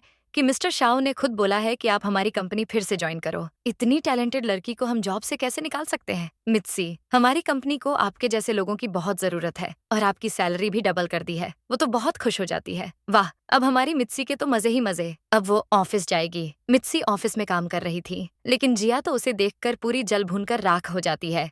तभी वो गुस्से में मैनेजर जू के पास जाती है और बोलती है कि मित्सी ऑफिस में क्या कर रही है? तो वो बोलता है कि मिस्टर शाओ ने मुझे बोला था कि अगर मैंने इसे माफ नहीं किया तो वो मुझे ही जॉब से निकाल देंगे, लेकिन उसे तो बहुत डाउट हो रहा था। वो पूछती है कि क्या सच में मिस्टर शाओ ने तुम्हें ऐसा बोला है? लेकिन तुम ये सोचते कि ऐसे तो हमारी कंपनी का नाम खराब हो जाएगा। छोरो, आखिरकार अब तो मित्सी ऑफिस में आ गई है, लेकिन इससे इतना काम करवाओ कि ये चलने के लायक तक ना रहे। तभी एक लड़की जाकर मित्सी को बहुत सारी फाइलें देती है और बोलती है कि ये सारा का सारा काम आज खत्म हो जाना चाहिए। जैसे ही वो फाइलें देखने लगती है, तभी एक और लड़की आकर बोलती है कि मीटिंग रूम में 10 कोल्ड कॉफी और 8 हॉट कॉफी चाहिए, जाओ और जाकर देकर आओ। लगता है ये सब तो आज मित्सी की जान लेकर ही मानेंगे। वो बोलती है कि ये सब में कैसे, मुझे तो अभी बहुत सारा काम है। लेकिन वो लड़की बोलती है कि ये ऑर्डर मैनेजर ने दिया है, इसीलिए ये काम तुम ही करोगी। क्या आपको भी कोई ऑफिस या कॉलेज में ऐसे ही परेशान करता है? अब उसके पास तो कोई चॉइस नहीं थी, वो कॉफी मीटिंग रूम में दे आती है। लेकिन जिया तो मित्सी को देखकर सोच में पड़ जाती है कि पता नहीं मिस्टर शाओ ने क्या देखकर इससे शादी की होगी, लेकिन अब मैं ऐसी चाल चलूंगी कि वो खुद तुम्हें डाइवोर्स देकर मेरे पास आ जाएंगे। कहीं अब ये वैसा कुछ तो नहीं करने वाली? शिनचैन और हिमावारी स्कूल में खेल रहे थे, तभी सुनियो हिमावारी से उसका टॉय छीन लेता है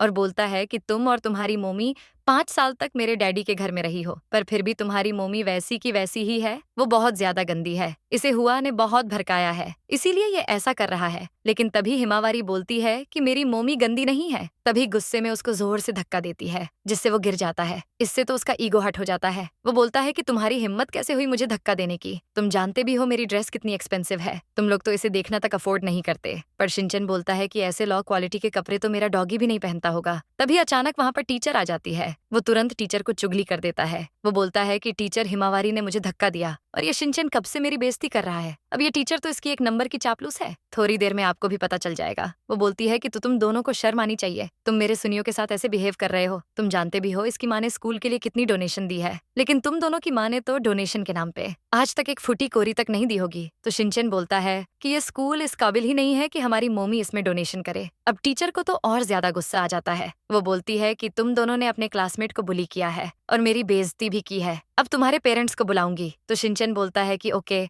मेरे डैडी को बुला लो। तभी वहां मिस्टर शाओ आ जाते हैं, लेकिन उन्हें तो इस टीचर ने भर भर के चुगली करी थी। वो आते ही बोलते हैं कि तुम दोनों का स्कूल का आज फर्स्ट डे है, फिर भी तुम दोनों ने लड़ाई की। तभी शिनचैन बोलता है कि डैडी हमने कुछ नहीं किया, ये सुनियो ने हिमावारी से उसका टॉय ले लिया था और मोमी के बारे में भी उल्टा सीधा बोल रहा था। पर टीचर इसी की साइड ले रही है। अब टीचर तो ठहरी सुनियो की चापलूस। वो बोलती है कि आपके बच्चों ने इसको मारा है। अगर आप चाहते हो कि मैं इन दोनों को स्कूल से नहीं निकालूं, तो घुटनों के बल बैठकर माफी मांगो। अब आपके लिए यही बेहतर होगा। तभी मिस्टर शाओ को गुस्सा आ जाता है। वो बोलते हैं कि गजब का स्कूल है। पहले एक बच्चे की गलती में टीचर उसका साथ देती है और फिर दूसरे बच्चों के डैडी को माफी मांगने के लिए बोलती है। ये कौन सा जस्टिस है? मुझे पहले पता नहीं था कि आपके स्कूल के रूल्स इतने घटिया हैं, वरना मैं कभी इनका यहाँ पर एडमिशन ही नहीं करवाता। लेकिन उसे तो बस सुनियो की ही परी थी। वो बोलती है कि आपको माफी मांगनी ही होगी, क्योंकि आप कोई रिच पर्सन नहीं हो जिसके बच्चों को वीआईपी की ट्रीटमेंट मिले। तभी हिमावारी बोलती है कि डैडी सुनियो ने मोमी को बहुत गंदा बोला था, इसलिए भाई ने उसका धक्का दिया था। तो मिस्टर शाओ बोलता है कि बेटा तुम टेंशन मत लो, सब ठीक हो जाएगा। टीचर बोलती है कि हमारे स्कूल में ऐसे बदतमीज बच्चों के लिए कोई जगह नहीं है, लेकिन शिनचैन बोलता है कि ये सुनियो तो हमेशा सबको बुली करता है, फिर ये इस स्कूल में क्या कर रहा है? तभी वहाँ पर डोंग और हुआ आ जाती है। टीचर तो आते ही डोंग को स्कूल में $1 मिलियन की डोनेशन देने के लिए थैंक यू बोलती है। कहीं ये डोंग अब अपनी पावर से शिनचैन और हिमावारी को इस स्कूल से ना निकाल दे। वो तो आते ही बोलता है कि तुम जैसे ड्राइवर के बच्चे इतने अच्छे स्कूल में कैसे पढ़ सकते हैं? तभी हुआ टीचर को अपनी डोनेशन का रौब दिखाने लगती है। वो बोलती है कि हम इस स्कूल को इतनी डोनेशन इसलिए देते हैं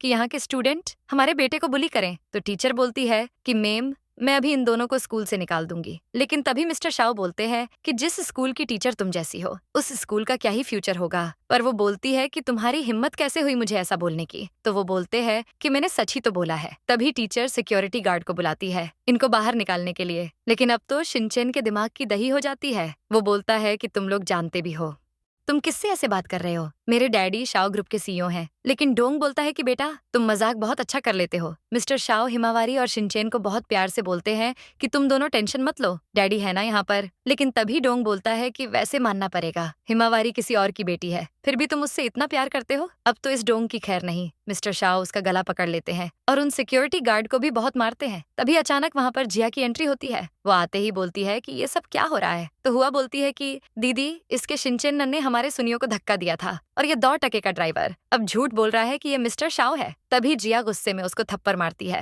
वो बोलती है कि तुम्हारी हिम्मत कैसे हुई अपने ब्रदर इन लॉ से ऐसे बात करने की? लेकिन उसको तो विश्वास ही नहीं होता। वो बोलती है कि आप ये क्या बोल रही हो, क्या ये सच में मिस्टर शाओ है? लेकिन तभी डोंग बोलता है कि शायद आपको कोई गलतफहमी हुई है, तो वो उसको भी थप्पड़ मारती है। डोंग बेटा करवा ली बेइज्जती, आ गया स्वाद। लेकिन जिया कहाँ इतना अच्छा मौका हाथ से जाने देने वाली थी। वो बोलती है कि मिस्टर शाओ, इन दोनों की तरफ से मैं आपसे माफी मांगती हूँ, लेकिन वो बोलते हैं कि तुम्हारे पास सिर्फ 2 मिनट है, इनको बोलो कि अभी मेरे बच्चों से माफी मांगे। तभी वो उनसे माफी मांगते हैं। शिनचैन बोलता है कि मैंने आपको बोला था, लेकिन आपने मेरी बात का यकीन ही नहीं किया। तभी टीचर घुटनों पर बैठकर उनसे माफी मांगती है। अब माफी मांगने से क्या फायदा? मिस्टर शाओ बोलते हैं कि तुम जैसी बेहुदा टीचर तो किसी भी स्कूल में नहीं होनी चाहिए। मैं तुम्हें एजुकेशन डिपार्टमेंट से ही एक्सपेल करवा दूंगा, फिर देखता हूँ कि तुम्हें कैसे कोई स्कूल में जॉब मिलती है। लेकिन वो बोलती है कि प्लीज ऐसा मत कीजिए, मुझे माफ कर दो। लेकिन तभी जिया उसको लात मारती है और बोलती है कि तुम्हारी हिम्मत कैसे हुई मिस्टर शाओ से ऐसे बिहेव करने की? अब निकल जाओ यहाँ से। जिया को तो बहुत अच्छा चांस मिल गया था मिस्टर शाओ के क्लोज आने के लिए। वो शिनचैन से चिपकने लगती है, लेकिन वो बोलता है कि मेरी मोमी ने बोला है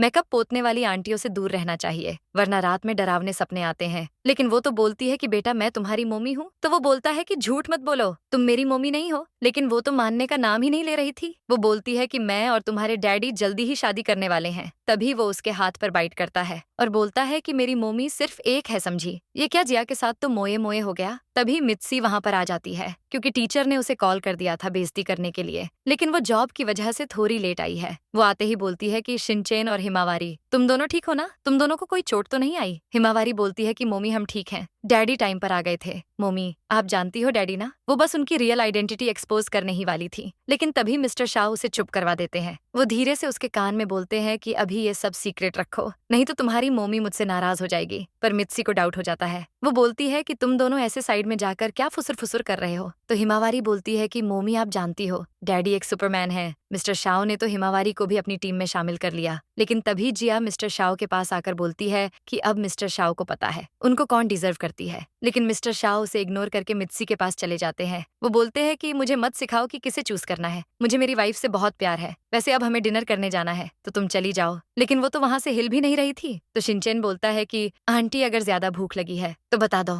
मैं आपके लिए पार्सल भिजवा दूंगा। अब तो वो गुस्से से पूरी लाल हो जाती है और वहां से चली जाती है। लेकिन तभी मित्सी बोलती है कि हिरोशी, ये सब क्या चल रहा है? अचानक ये जिया तुम्हारी इतनी केयर क्यों करने लगी है? माना कि दिखने में तुम बहुत हैंडसम हो, लेकिन ऐसे किसी और की अमानत पर नजर नहीं डालनी चाहिए। अब शिनचैन तो सोच में पड़ जाता है कि मोमी आपके दिमाग का स्क्रू तो सच में ढीला है। शिनचैन सही सोच रहा है, अगर मित्सी जल्दी ये बात नहीं समझ पाई तो बहुत देरी हो जाएगी। मिस्टर शाओ सोने की तैयारी कर रहे थे, तभी मित्सी वहां पर आती है और बोलती है कि मुझे तुमसे कुछ कहना है। जिया दिखने में बहुत ब्यूटीफुल है, लेकिन प्लीज तुम उससे दूर रहो। तभी वो उसके क्लोज आ जाते हैं और बोलते हैं कि क्या तुम्हें जलन हो रही है? तो वो बोलती है कि नहीं, ऐसा नहीं है। तभी वो उसे एक सीक्रेट बताते हैं, मित्सी मुझे मायोसोफोबिया है, मुझे लड़कियों से एलर्जी है। अगर मैं किसी के क्लोज जाऊं तो मैं प्रॉब्लम में आ सकता हूँ। सिर्फ मित्सी ही वो पहली लड़की थी जिसके साथ मिस्टर शाओ ने नाइट स्पेंड की थी। तभी मित्सी बोलती है कि क्या तुम्हें शिनचैन की असली माँ का पता चल गया? वो बोलते हैं कि मैं कोशिश कर रहा हूँ, बहुत जल्दी पता भी चल जाएगा। क्या मिस्टर शाओ, वो लड़की आपके सामने ही तो है? वो जाने लगती है, लेकिन तभी अचानक उसकी नजर उस लॉकेट पर पड़ती है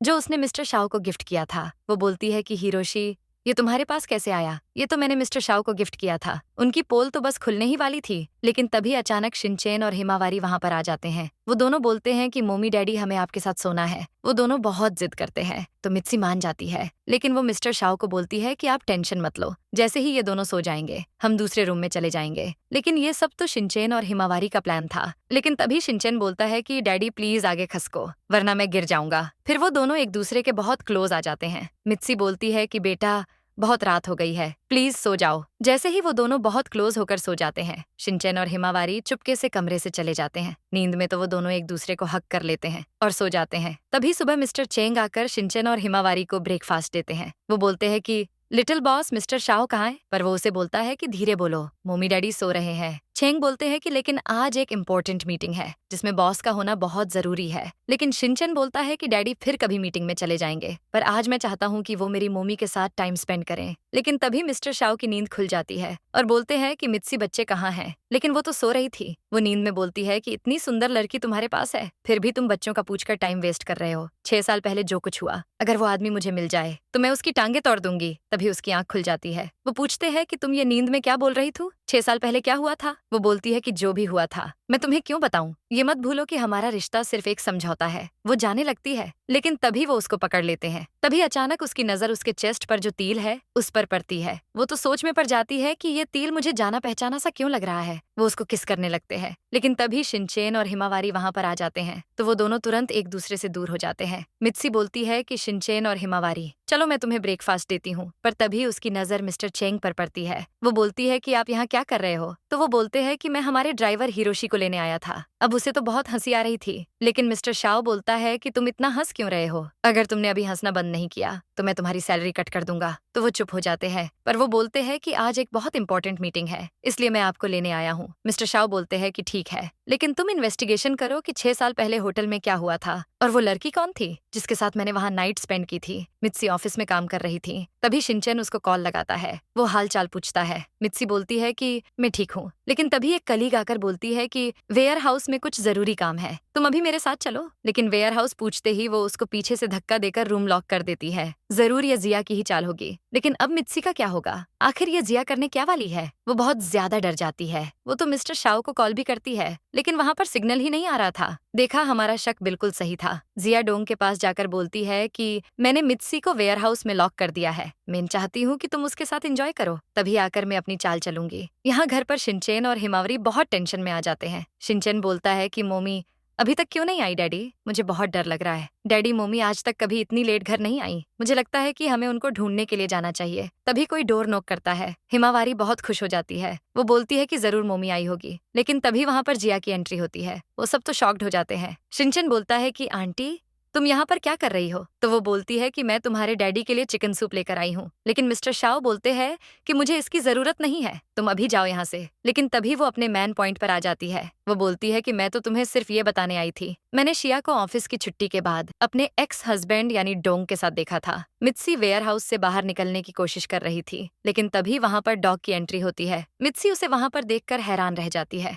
वो बोलती है कि तुम यहाँ क्या कर रहे हो? वो बोलता है कि अगर मैं नहीं आता तो फिर कौन आएगा जान? वो उसके क्लोज जाने की कोशिश करता है, लेकिन वो बोल देती है कि अगर तुम मेरे जरा भी क्लोज आए तो मैं तुम्हें छोड़ूंगी नहीं। लेकिन वो बोलता है कि मैं भी देखता हूँ तुम क्या कर सकती हो। तभी वो उसके साथ क्लोज होने की कोशिश करता है। मित्सी के पास कोई चॉइस नहीं थी। वो झोट से उसके सर पर डंडा मारती है, जिससे डोंग का सर फूट जाता है। उसको तो बहुत गुस्सा आ जाता है। तभी वो उसको जोर से एक थप्पड़ मारता है और उसकी वीडियो बनाने लग जाता है। वो बोलती है कि ये सब तुम क्या कर रहे हो? तभी वो मित्सी का सर जमीन पर मारता है और फिर उसके साथ जबरदस्ती करने लगता है। लेकिन तभी अचानक वहाँ पर मिस्टर शाओ की एंट्री होती है। वो तुरंत डोंग को उससे दूर फेंक देते हैं। मिस्टर शाओ को देखते ही उसकी हालत टाइट हो जाती है। वो तो जिया को घूरने लगता है, लेकिन जिया ने तो खुद उसे बलि का बकरा बनाया था। वो बोलती है कि डोंग तुम्हें शर्म आनी चाहिए, तुम कितने घटिया किस्म के आदमी हो। लेकिन वो अपनी औकात पर आ जाता है। वो झूठ बोलता है कि मैंने कुछ नहीं किया, ये मित्सी ने ही मुझे यहाँ पर बुलाया था। ये अभी भी मुझे बहुत पसंद करती है और मेरे साथ अफेयर चलाना चाहती है। तभी मिस्टर शाओ को बहुत गुस्सा आ जाता है। वो बोलते हैं कि तुमने आज जो कुछ भी मेरी वाइफ के साथ किया, मैं इस सब के लिए तुम्हें कभी माफ नहीं करूंगा। मित्सी, तुम अभी शिनचेन और हिमावारी को यहाँ से ले जाओ। उनके साथ जिया भी जाने लगती है। अब उसे जाते देख तो डोंग बहुत डर जाता है। वो बोलता है कि आप कहाँ जा रही हो? आप प्लीज यहाँ आकर मिस्टर शाओ को समझाओ। लेकिन वो तो समझ गई थी कि अब यहाँ से जाने में ही भलाई है, इसलिए वो बोलती है कि तुम जैसे घटिया आदमी को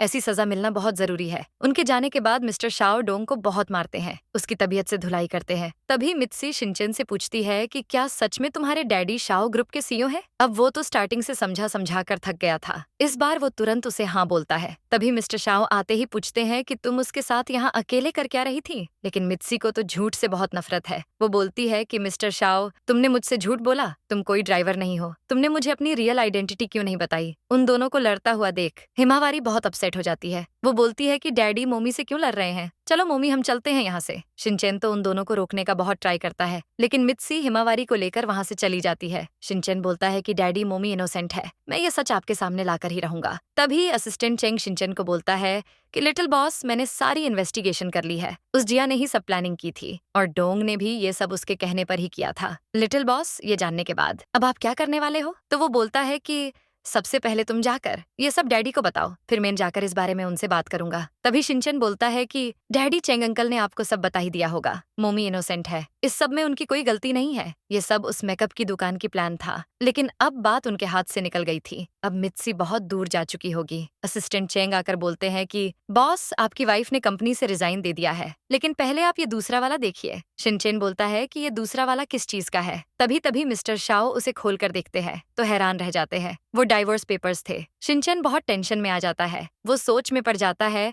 कि मुझे बड़ी मुश्किल से मेरी मोमी मिली है, मैं नहीं चाहता कि वो मुझे छोड़कर जाए, मुझे कुछ करना होगा। वो वहां से कहीं चला जाता है। तभी चेंग बोलते हैं कि बॉस, जब से मित्सी आपकी लाइफ में आई है, आप बहुत चेंज हो गए हो, आपको उसे जाकर रोकना चाहिए। लेकिन मिस्टर शाओ कुछ नहीं बोलते, तो वो बहुत डर जाते हैं। वो बोलते हैं कि बॉस, मुझे ये सब आपसे नहीं बोलना चाहिए था, आप प्लीज मेरी सैलरी मत डिडक्ट करना। लेकिन वो बोलते हैं कि तुम जाकर शिनचेन का ध्यान रखो, मुझे अभी एक इम्पोर्टेंट काम निपटाना है। मित्सी और हिमावारी ये देश छोड़कर जा रही थी। तभी एक कार उनके सामने आकर रुकती है। उस कार में से मिस्टर शाओ बाहर निकलते हैं। वो बोलते हैं कि मित्सी, अभी मेरे साथ घर चलो। लेकिन उसे बहुत हर्ट हुआ था, तो वो बोलती है कि तुम्हें डिवोर्स पेपर्स मिल गए होंगे, अब मुझे मेरी बेटी के साथ यहाँ से जाने दो। वो दोनों ऐसे ही लड़ने लग जाते हैं। तभी हिमावारी बोलती है कि मोमी, मुझे भाई की बहुत याद आ रही है, प्लीज हम डैडी के साथ चलते हैं ना। तो मित्सी मान जाती है। मिस्टर शाओ बहुत टेंशन में थे। तभी चेंग वहां पर आते हैं। वो बोलते हैं कि बॉस, आपके डार्क सर्कल्स हो गए हैं, क्या आप पूरी रात सोए नहीं? लेकिन वो बोलते हैं कि तुम बताओ कि क्या काम है? तो वो बोलते हैं कि बॉस, जिया आपसे मिलने आई है। लेकिन वो बोल देते हैं कि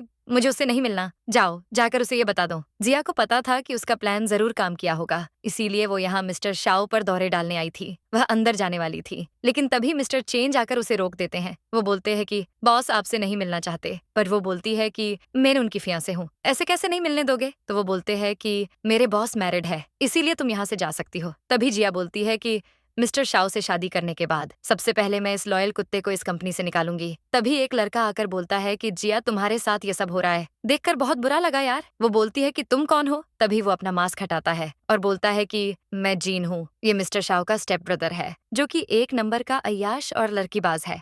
जिया बोलती है कि मैं तुम्हें जानती हूँ, तुम तो वही हो जिसने शाओ ग्रुप पर कब्जा करने के लिए फेक सिग्नेचर किए थे, लेकिन तुम रंगे हाथों पकड़े गए और तुम्हें 10 साल की सजा हो गई थी। तो वो बोलता है कि मेरे 10 साल जेल में पूरे हो गए हैं, लेकिन अब तुम जिस मुसीबत में हो उसमें से सिर्फ मैं तुम्हें बाहर निकाल सकता हूँ। जरूर ये जीन कोई बड़ा प्लान बनाकर आया होगा, पता नहीं अब ये आखिर करने क्या वाला है। जिया बोलती है कि तुम मेरी हेल्प कैसे कर सकते हो? तो जीन बोलता है कि उसके लिए तुम्हें मेरे साथ कहीं चलना होगा। तभी वो जिया को मित्सी और मिस्टर शाओ की 6 साल पहले की वीडियो दिखाता है। अब उसे सब समझ आ जाता है और वो बोलती है कि इसका मतलब शिनचेन मित्सी का ही बेटा है। वो बोलता है कि तुम बहुत जल्दी समझ गई। अगर ये वीडियो मैंने शाओ को दिखा दिया तो तुम उसके पास मैरिज तो दूर, उसके आसपास भटक तक नहीं पाओगी। ये एक वीडियो तुम्हें बर्बाद करके रख सकता है, लेकिन तुम डरो मत। अगर तुम मुझे अपने साथ नाइट स्पेंड करने दो तो ये वीडियो के बारे में शाओ को कभी पता नहीं चलेगा। तभी वो जिया के साथ रोमांस करने लगता है। हिमावारी पूछती है कि मोमी आपको डैडी अच्छे नहीं लगते क्या? तो वो बोलती है कि अगर तुम्हारे डैडी सच में बस एक ड्राइवर होते तो मैं कभी ऐसा नहीं करती, लेकिन वो एक बहुत रिच पर्सन है। हमारे स्टेटस में जमीन आसमान का डिफरेंस है, इसलिए उनके साथ रहना अब इम्पॉसिबल है। जिया जीन के साथ मिलकर कुछ बहुत बड़ा करने वाली है, लेकिन अगर मित्सी ऐसे ही मिस्टर शाओ को हेट करती रही तो जरूर वो इनका डाइवोर्स आसानी से करवा देगी। हिमावारी बोलती है कि लेकिन मोमी मुझे डैडी के साथ रहना है, आप इतनी टेंशन में क्यों हो? तो वो बोलती है कि बेटा मैं सच में नहीं जानती कि 6 साल पहले वो आदमी कौन था जिसके साथ मैंने नाइट स्पेंड की थी। तभी मिस्टर शाओ उसकी ये बात सुनकर सोच में पड़ जाते हैं, कहीं 6 साल पहले वाली लड़की मित्सी ही तो नहीं थी। मिस्टर शाओ ऑफिस में मित्सी की पिक देखकर मुस्कुरा रहे थे। वो बहुत ज्यादा खुश थे क्योंकि उन्हें समझ आ गया था कि मित्सी ही वही लड़की है। लेकिन जिया अब मिस्टर शाओ और मित्सी की लाइफ में एक बहुत बड़ा तूफान लाने वाली है। वो उसकी पिक को किस करते हैं। तभी चेंग आकर बोलते हैं कि मिस्टर शाओ आपने मुझे 6 साल पहले की इन्वेस्टिगेशन करने को बोला था, लेकिन बॉस मुझे उसकी ज्यादा इन्फॉर्मेशन नहीं मिल पाई, प्लीज मुझे माफ कर दो। वो बोलते हैं कि ठीक है, लेकिन तुम कोशिश करते रहो। तभी मित्सी कहीं जा रही थी। वो शिनचेन और हिमावारी को बोलती है कि तुम दोनों अपना ख्याल रखना, मैं वापस आकर पर तुम दोनों के लिए तुम्हारी पसंद का मैंगो केक लेकर आऊंगी। लेकिन तभी अचानक सामने से एक कार आकर रुकती है और उसमें से कुछ गुंडे निकलकर मित्सी को किडनैप कर लेते हैं। तभी वो दोनों ऑफिस जाते हैं क्योंकि मित्सी को किडनैप हुए अब 1 घंटे से ज्यादा टाइम हो गया था। शिनचेन बोलता है कि डैडी मम्मी बहुत देर से घर नहीं आई, अचानक से कॉल भी कट हो गई थी, कहीं वो कोई प्रॉब्लम में तो नहीं फंस गई। मिस्टर शाओ को अब 1 सेकंड भी वेस्ट नहीं करना चाहिए, वरना मित्सी की जान भी जा सकती है। तभी मिस्टर शाओ चेंग को बोलते हैं कि जितना जल्दी हो सके मुझे मित्सी की लोकेशन ट्रेस करके बताओ। मित्सी को मिस्टर शाओ के मेंशन में ले आए थे। उसकी आंखों से पट्टी निकालकर उसके हाथ भी खोल देते हैं। वो अपने सामने जिया को देखकर हैरान हो जाती है। तभी एक अंकल बोलते हैं कि सॉरी बेटा, मैं कभी भी तुमसे ऐसे नहीं मिलना चाहता था। तो वो बोलती है कि लेकिन आप कौन हो? ये अंकल मिस्टर शाओ के दादाजी मिस्टर ली है और इन्होंने ही मित्सी को किडनैप करवाया है। वो उससे पर्सनली कुछ डिस्कस करना चाहते थे। वो बोलते हैं कि बेटा मैं जानता हूँ तुमने शाओ से शादी कर ली है, लेकिन मैं तुम्हें अपनी फैमिली का हिस्सा नहीं बनने दे सकता। मित्सी को इसी बात का तो डर था और देखो वही हुआ। वो बोलती है कि मिस्टर ली मैं भी ऐसा नहीं चाहती, अब दादाजी यही तो चाहते थे। वो बोलते हैं कि बेटा ये तो बहुत अच्छी बात है, मैं तुम जैसी लड़की को अपनी बहू नहीं बना सकता। अगर सबको पता चला कि शाओ ने तुमसे शादी की है तो सब हमारा बहुत मजाक उड़ाएंगे। तभी वो जिया से मित्सी को चेक देने का इशारा करते हैं और बोलते हैं कि ये ब्लैंक चेक है, तुम्हें जितने पैसे चाहिए ले लो, लेकिन शिनचेन और शाओ की लाइफ से हमेशा के लिए चली जाओ। लेकिन तभी अचानक वहाँ पर मिस्टर शाओ शिनचेन और हिमावारी को लेकर आते हैं। दादाजी को लगा था कि मित्सी बस पैसों के पीछे है, इसलिए उसकी सच्चाई बताने के लिए उन्होंने मिस्टर शाओ को बुलाया है। लेकिन वो आते ही बोलते हैं कि दादाजी ये सब आप क्यों कर रहे हो? तो जिया बोलती है कि दादाजी को पता चल गया है कि ये तुम्हें धोखा दे रही है, पर वो उसे बोल देते हैं कि ये हमारा फैमिली मैटर है, तुम कौन होती हो हमारे पर्सनल मैटर में बोलने वाली, निकल जाओ यहाँ से। पर तभी दादाजी बोलते हैं कि तुम इससे किस तरह बात कर रहे हो, मैंने तुम्हारा और जिया का रिश्ता पहले ही पक्का कर दिया था, यही तो तुम्हारी फियांसे है। लेकिन तभी वो बोलते हैं कि मेरी वाइफ सिर्फ मित्सी है और वही रहेगी। पर किया बोलती है कि देखो इसने तुम्हें छोड़ने के लिए दादाजी से चेक लिया था और तुम अभी भी उसका साथ दे रहे हो। शिनचेन और हिमावारी पूछते हैं कि मोमी आप ऐसा क्यों कर रही हो? मिस्टर शाओ भी बोलते हैं कि मित्सी क्या ये सच बोल रही है? मित्सी ने तो दादाजी की बात दिल पर ले ली थी और उसे लग रहा था कि यही करना सही है। तो वो बोलती है कि हाँ मैंने ये चेक अपनी मर्जी से लिया है। वो बोलते हैं कि लेकिन तुम्हें इन पैसों की जरूरत क्या है? तभी वो बोलती है कि तुम्हारे दादाजी समझते हैं कि मैं एक लालची औरत हूँ और बस पैसों के लिए तुम्हारे साथ हूँ। बस इसलिए मैंने ये चेक ले लिया। तुमने भी तो इतने टाइम मुझसे अपनी रियल आइडेंटिटी छुपाकर मुझे धोखा दिया है। हिमावारी बेटा चलो चलते हैं यहाँ से। लेकिन तभी शिनचैन बोलता है कि मोमी मैं आपके बिना नहीं रह सकता, प्लीज मुझे छोड़कर मत जाओ। जिया बोलती है कि मैं तुम्हारी मोमी हूँ, लेकिन वो गुस्से में बोलता है कि मेकअप की दुकान, तुम मेरी मोमी नहीं हो। अब जिया की असली चाल चलने का टाइम आ गया था। वो बोलती है कि 6 साल पहले मैंने होटल में एक आदमी के साथ नाइट स्पेंड की थी जिससे मैं प्रेग्नेंट हो गई थी। वो और कोई नहीं शाओ ही था। पर अब मित्सी तो सोच में पड़ जाती है, इसकी कहानी सेम मेरी जैसी कैसे हो सकती है। लेकिन मिस्टर शाओ को तो उसकी बातों पर बिल्कुल भी भरोसा नहीं होता। वो बोलते हैं कि क्या तुम सच बोल रही हो? तो वो झूठी बोलती है कि हाँ मैं ही हूँ। जब मैंने पता करवाया तो मुझे पता चला कि वो तुम ही थे जिसके साथ 6 साल पहले मैंने नाइट स्पेंड की थी। लेकिन उन्हें तो अभी उस मेकअप की दुकान पर भरोसा नहीं हो रहा था। वो बोलते हैं कि क्या तुम्हारे पास कोई प्रूफ है कि तुम सच बोल रही हो? रुको, मैं अभी तुम्हारा और शिनचैन का डीएनए टेस्ट करवाता हूँ, उसके बाद सब पता चल जाएगा। लेकिन तुम मेरी एक बात याद रखना, अगर तुम्हारा झूठ पकड़ा गया तो मैं तुम्हें बर्बाद करके रख दूंगा। पर वो बोलती है कि ठीक है, लेकिन मैं चाहती हूँ कि शिनचैन और मित्सी का भी डीएनए टेस्ट हो। अब मिस्टर शाओ तो सोच में पड़ जाते हैं कि मुझे तो वैसे भी लगता है शिनचैन मित्सी का ही बेटा है। अच्छी बात है, अगर ये टेस्ट हो जाएगा तो ये सब भी कंफर्म हो ही जाएगा। वो सबसे बाल लेकर चेंग को टेस्ट करवाने के लिए दे देते हैं। लेकिन तभी जिया किसी को मैसेज करती है और बोलती है कि मैंने अपना काम कर दिया है, अब तुम्हारी बारी है। तभी चेंग डॉक्टर को बोलता है कि बॉस ने बोला है कि बस 2 घंटे में इसकी रिपोर्ट चाहिए। वो डॉक्टर अंदर जाकर बालों को बदल देता है। ये और कोई नहीं जीन है, और ये सब जिया और जीन का ही प्लान था। अब तो आखिरी उम्मीद भी जा चुकी है। मित्सी का क्या होगा? तभी मिस्टर शाओ दादाजी को बोलते हैं कि 6 साल पहले जब आप शिनचैन को हॉस्पिटल से लेने गए थे, क्या आप उस लड़की से भी मिले थे? दादाजी मित्सी को बिना देखे शिनचैन को नर्स से ले गए थे क्योंकि वो बस अपना वारिस चाहते थे। दादाजी बोलते हैं कि नहीं, मैं उससे नहीं मिला, मैं शिनचैन को वहां से लेकर आ गया था। लेकिन तभी मिस्टर शाओ पूछते हैं कि तो आपको ये कैसे पता चला कि वो बच्चा मेरा ही है? दादाजी बोलते हैं कि मुझे वो सब जीन ने बताया था, इसका मतलब ये सब उसी जीन का किया धरा था। तभी चेंग रिपोर्ट लेकर आते हैं, लेकिन असल में वो रिपोर्ट फेक होती है क्योंकि वो उस जीन ने वहां गोलमाल कर दिया था। लेकिन किसी को पता नहीं चलता क्योंकि ये सब जिया का प्लान था।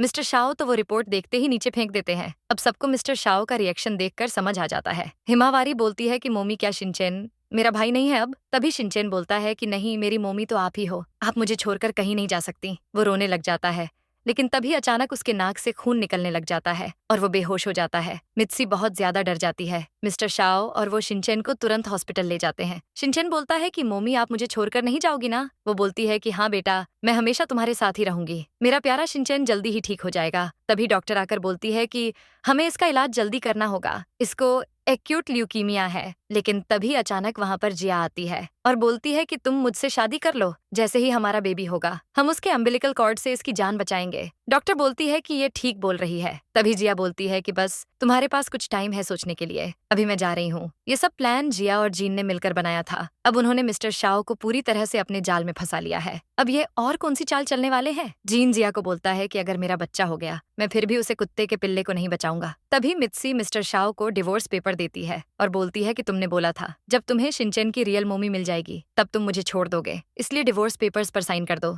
वैसे भी शिनचैन की जिंदगी बचाने के लिए ये बहुत जरूरी है। मित्सी शिनचैन के खातिर ये सब कर रही थी क्योंकि उसे अपने भाई या बहन के ल्यूम्बिकल ऑर्गन की जरूरत पड़ेगी। उसकी आंखों में आंसू आ जाते हैं। वो फिर भी बोलती है कि शाओ शिनचैन का ख्याल रखना। मिस्टर शाओ शिनचैन के साथ थे। वो डिवोर्स पेपर्स को देखकर बहुत अपसेट थे। तभी वहां पर मिस्टर चेंग आते हैं। वो आते ही बोलते हैं कि बॉस, मुझे इन्फॉर्मेशन मिली है, आजकल जिया आपके स्टेप ब्रदर जीन के साथ में है और वो जरूर कुछ बड़ा प्लान करने वाले हैं। हमें जल्दी ही कुछ करना होगा। शिनचैन उठते ही पूछता है कि डैडी मोमी कहाँ है?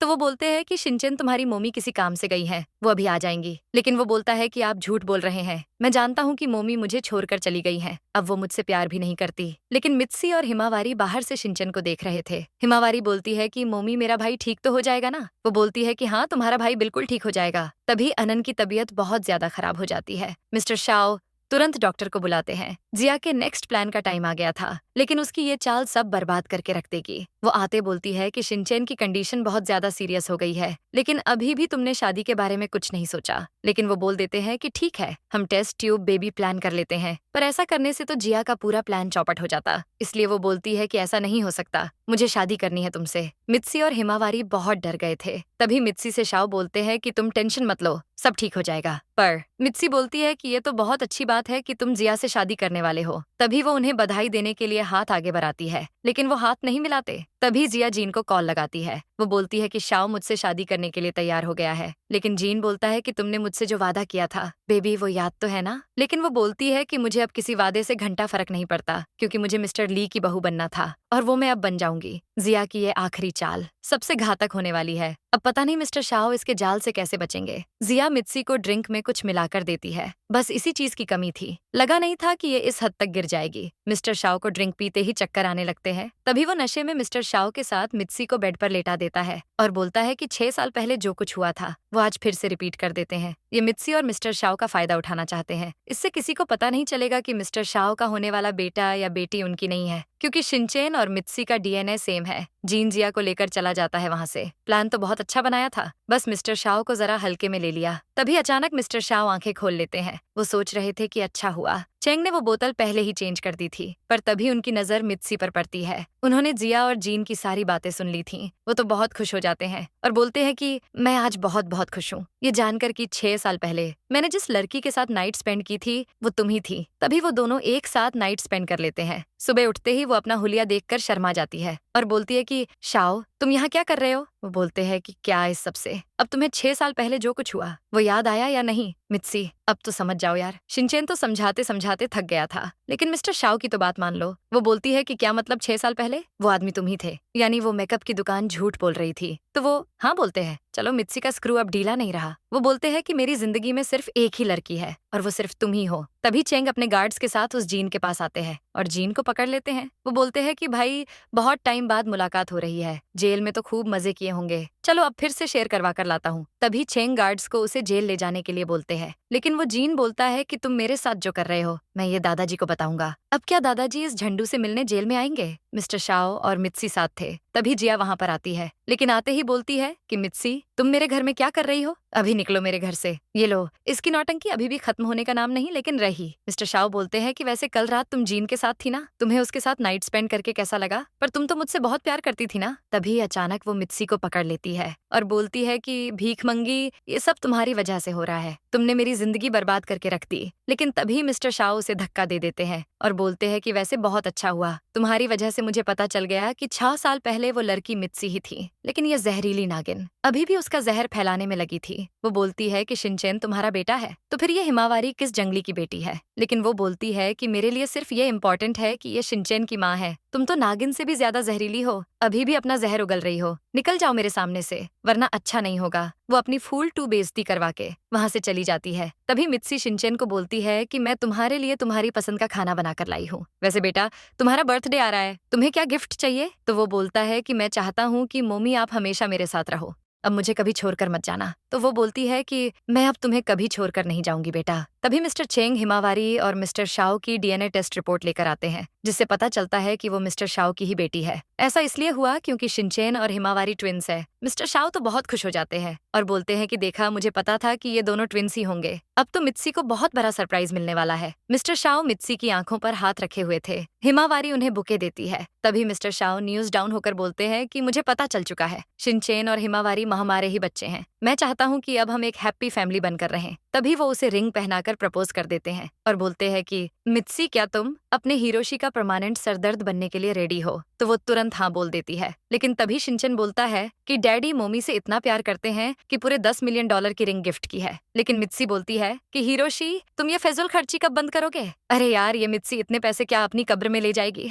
लेकिन कुछ भी हो, east and west Mitsy is the best. तो शाओ बोलते हैं कि ठीक है, अब से मैं पैसे वेस्ट नहीं करूंगा मित्सी। तभी अचानक मित्सी को वॉमिटिंग होने लगती है। तो शिनचेन और हिमावारी बोलते हैं कि कहीं इसका मतलब हमारे भाई बहन आने वाले हैं। इसी तरह इस इंटरेस्टिंग ड्रामा की एक हैप्पी एंडिंग हो जाती है। आप सब हमेशा इतनी जल्दी में क्यों रहते हो। अगर आपको ये ड्रामा पसंद आया हो तो आप थैंक्स बटन पर क्लिक करके हमें अपना प्यार दे सकते हैं। और हाँ, लाइक बटन दबा के इस वीडियो को हाइप भी कर देना। अरे यार आप इस ड्रामा को 10 में से कितनी रेटिंग दोगे ये तो जरूर कमेंट करके बताना। चैनल सब्सक्राइब करने के पैसे नहीं लगेंगे, इसलिए इतना तो कर दिया करो यार। वैसे अभी जो वीडियो शो हो रहा है ना, ये बहुत ज्यादा इंटरेस्टिंग है, तो आप इसे एक बार चेकआउट जरूर करना। अगर हमारे चैनल के सारे वीडियो देख लिए हैं तो मेरी बेस्टी का चैनल ड्रामा हार्ट बीट जरूर चेकआउट करना। वो सब्सक्राइब बटन के पास दिख रहा होगा, तो जाओ जाकर एंजॉय करो।